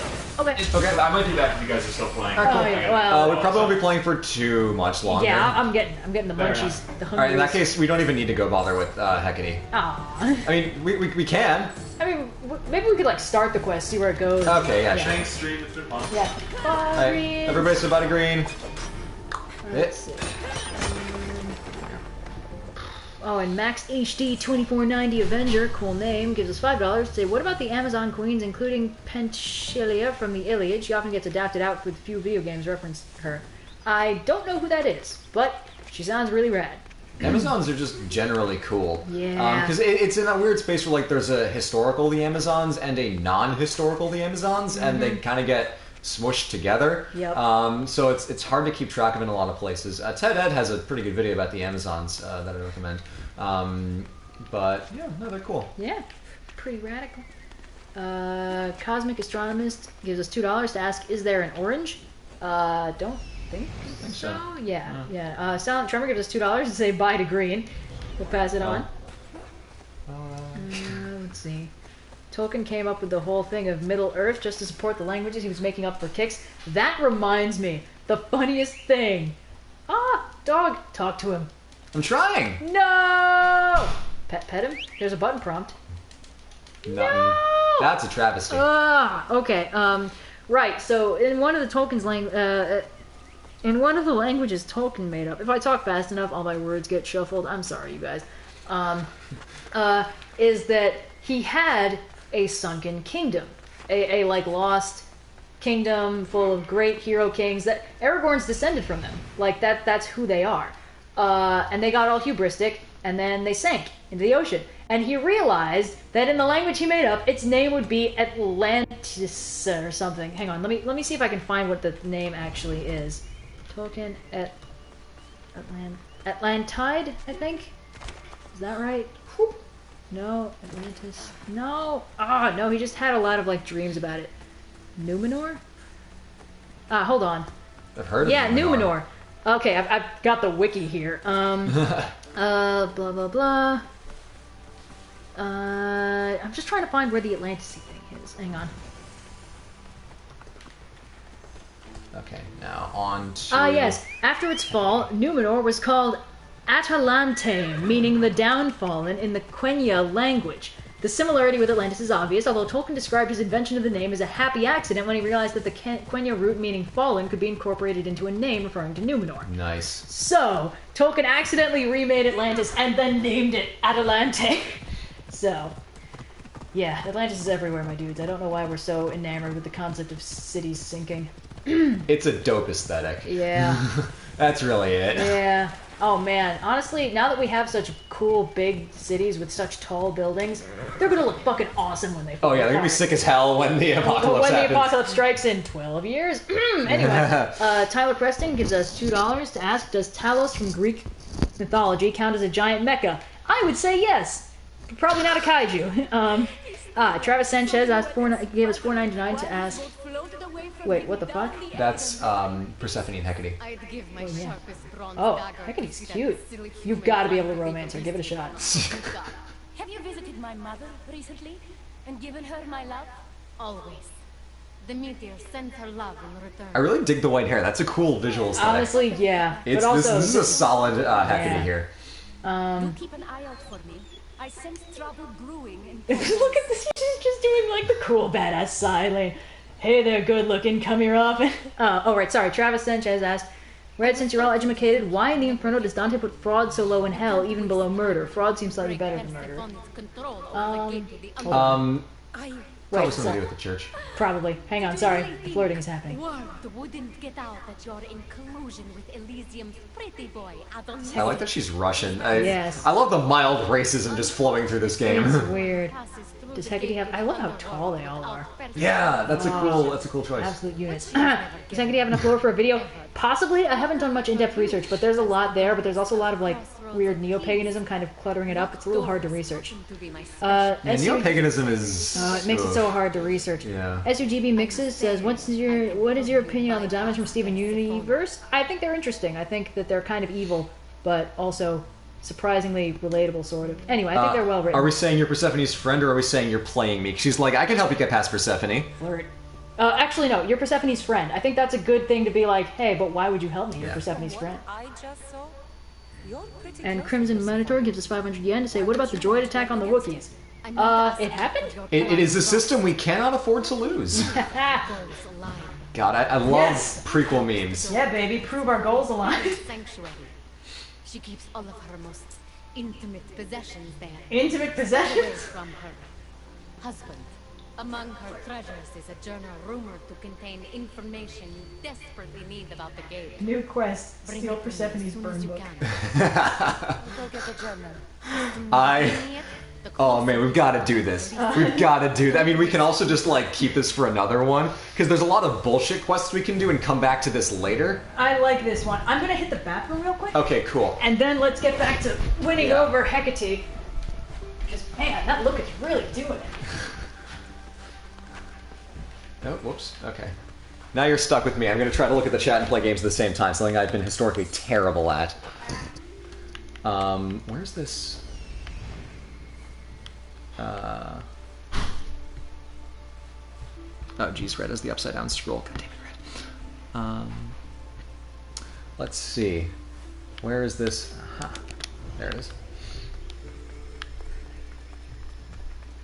I think one of the neat things about the way that the Assassin's Creed world does the gods, just to kind of riff on here for a second while red is out, is the variety of hyperfuturism that they sort of incorporate into the whole visual aesthetic. Like, a lot of this is sort of like, yeah, you know, they made the first civilization in the early Assassin's Creed games like super lasery, you know, blue and orange light, hyper-futuristic stuff, and they're just kind of running with it by combining that look with the sort of Greek aesthetic.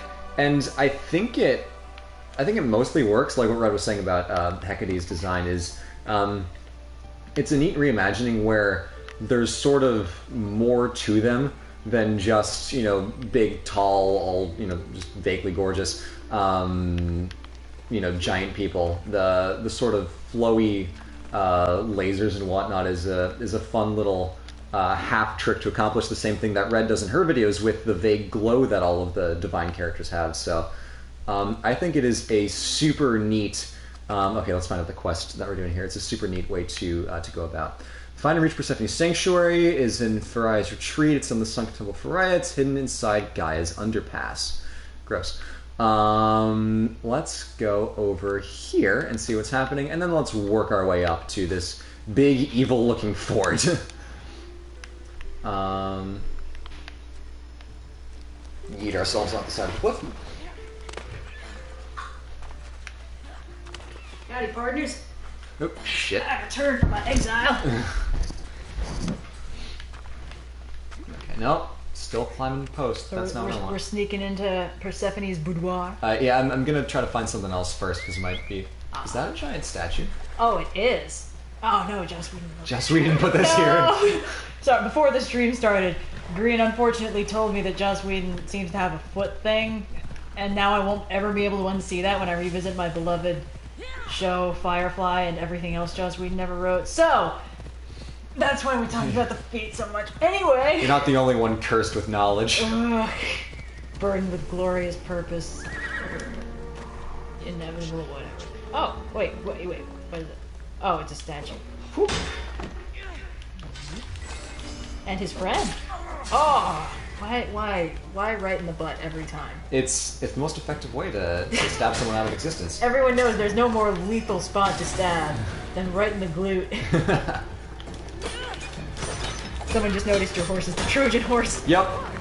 It's great. Yeah, baby.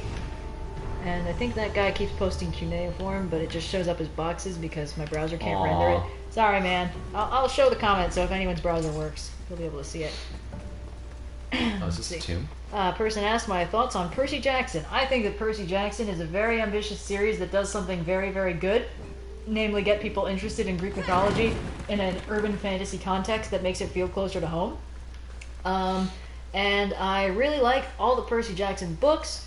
I didn't like the sequel series so much. Yeah, I think a lot of people didn't like the Roman gods one, but he seems to have brought it back neatly. He's definitely branched out a lot, and I haven't read his more recent stuff. The main problem I had with the Roman series is it loses the first-person perspective. Yeah. The thing I loved about the Percy Jackson books is it keeps us inside Percy's head, so we're experiencing this along with him. And the funniest part about that is... Like, Percy is always this crazy, insecure little kid who, like, he's freaking out, he's in over his head, and I think that's really cool, because when we see him from an outside perspective, he's this, like, terrifyingly... I think that's the door you need to go in. Yeah. Terrifyingly... Gaia's underpass, by the way. That is a euphemism and a half. No, that's what I said. Gaia's underpass. Gross. God damn. Anyway. You were away for that. Yeah, sorry.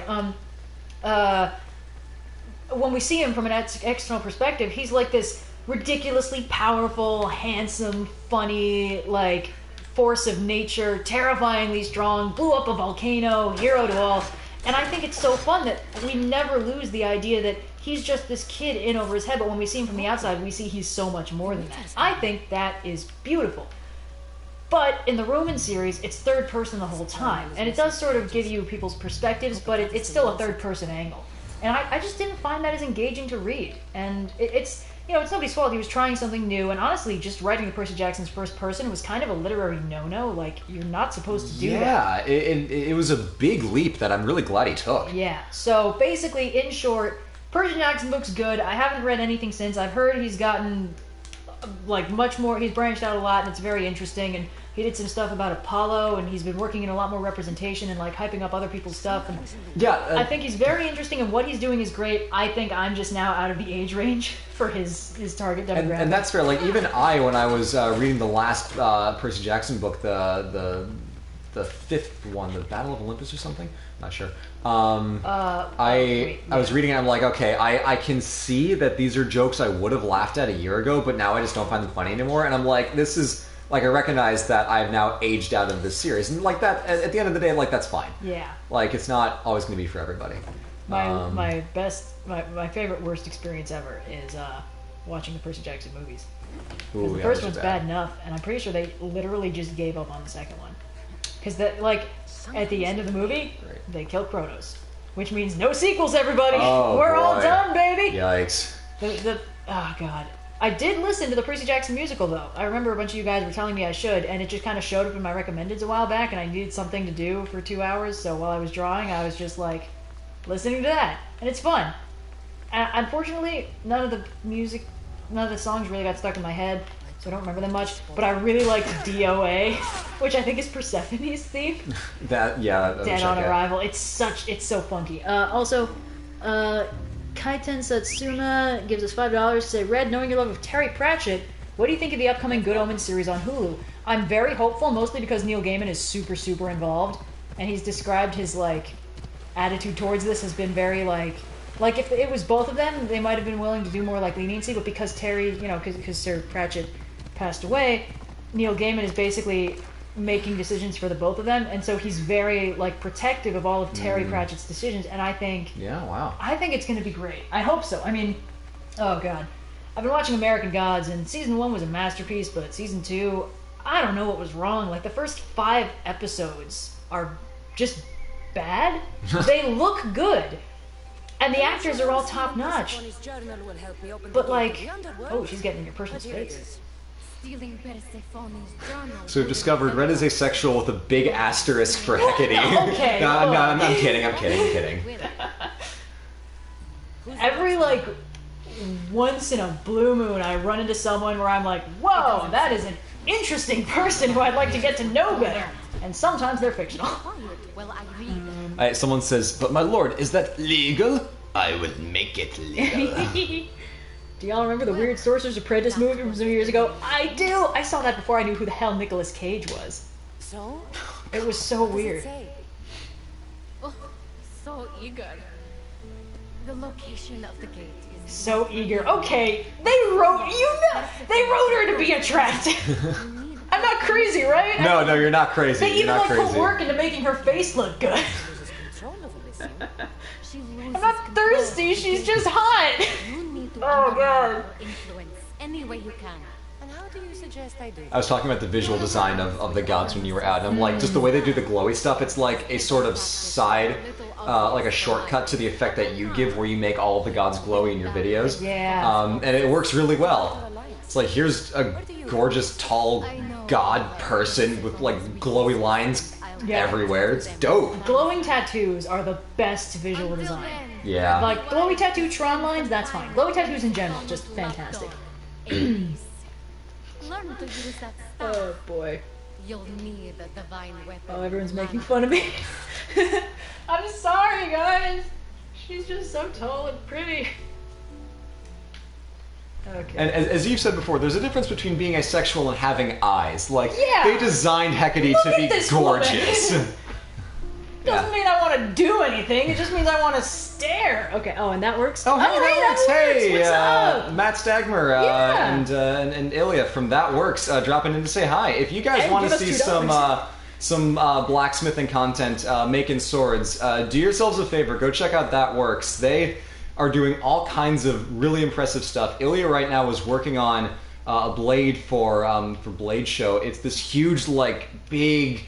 Medieval long sword with this insane double-sided engraving on it, where one side's these angels standing tall, and what they're currently posting on the channel within the works is this huge project of Ilya engraving this like spiraling dragon thing. Yeah. It's dope as hell. Please go check out that works. Confirms that it is Matt. Hello, Matt. Yeah, Matt. What's up? Yeah. Thanks for stopping by and for the $2.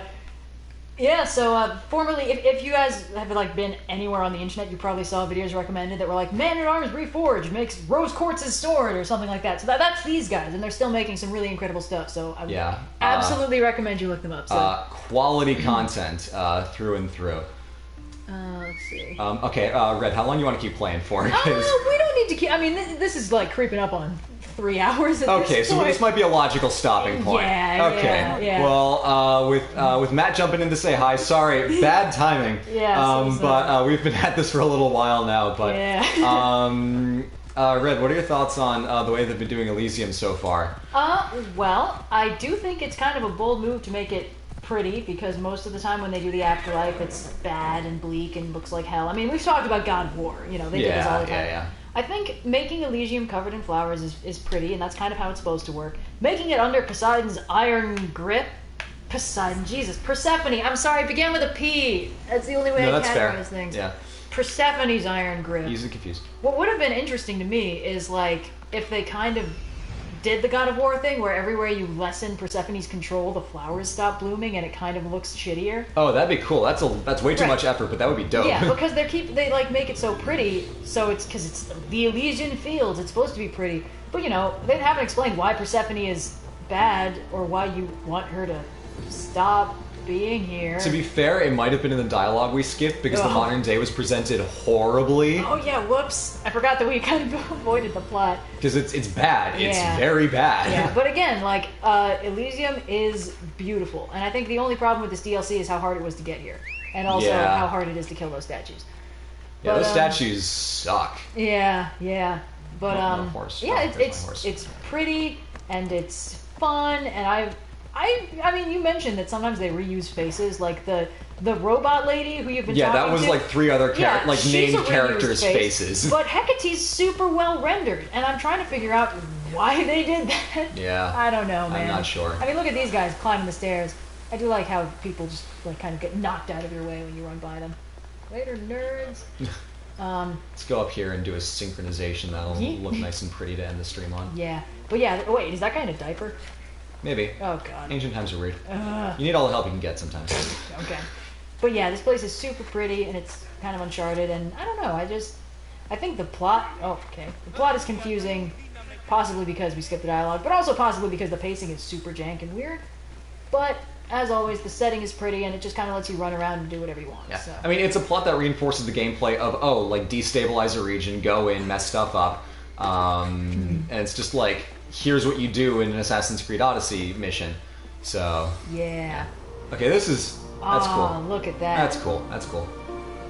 I like this like whole Acropolis thing that got going on. That's really pretty. And that's a clever way to kind of make it so you can't get out of the game map. Yeah. Dynamically. Because sometimes, like in Skyrim, if you just run too far in any one direction, it'll be like, you're leaving the area of Skyrim, get back here. I'm like, stop. So over there in the distance is the Asphodel Fields. Nice. It's just kind of dark and shitty. Yeah, the boring parts. And in this case, you know, because you can climb almost any sheer surface, waterfalls, can't climb those. Yeah. So that's pretty clever. It's good like design. It's like Breath of the Wild. We'll just make it so some parts you just really can't get through, and I think that's the best way to do open world games. Like, give them enough stuff to do in the game area, but if they want to get out of the game area, don't put an invisible wall in their way and say, hey, there's an invisible wall in your way. Just do something like this, where it's like, this is the only area that matters. This is the underworld. I don't expect there to be a wider world outside of it.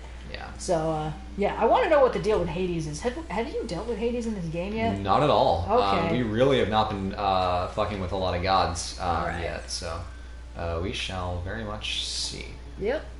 Okay, well, sorry, for those of you who are just tuning in, we are probably going to close this down, but once the video processes, it should be up. It'll be up for viewing pleasure. In like a couple hours, and the live chat will play out as you watch the video. If you want to follow along. So that's super cool. I didn't know it did that. Yeah, it's a good feature. Yeah. Smart. So, sorry everybody, but we've been doing this for 3 hours. Pretty much 3 hours now. Do something else. Gotta go eat eat food. some food and relax. Right, stab one guy in the butt. Stab one guy in the butt, just for old time's sake. That's how the cookie I crumbles. feel like they could have cleaned up the killing animation. Oh yeah, no, they Just definitely. a little. All right. All right. That's that, everybody. Thanks so much for tuning in. Catch this again in a couple hours if you want. Uh, Bye.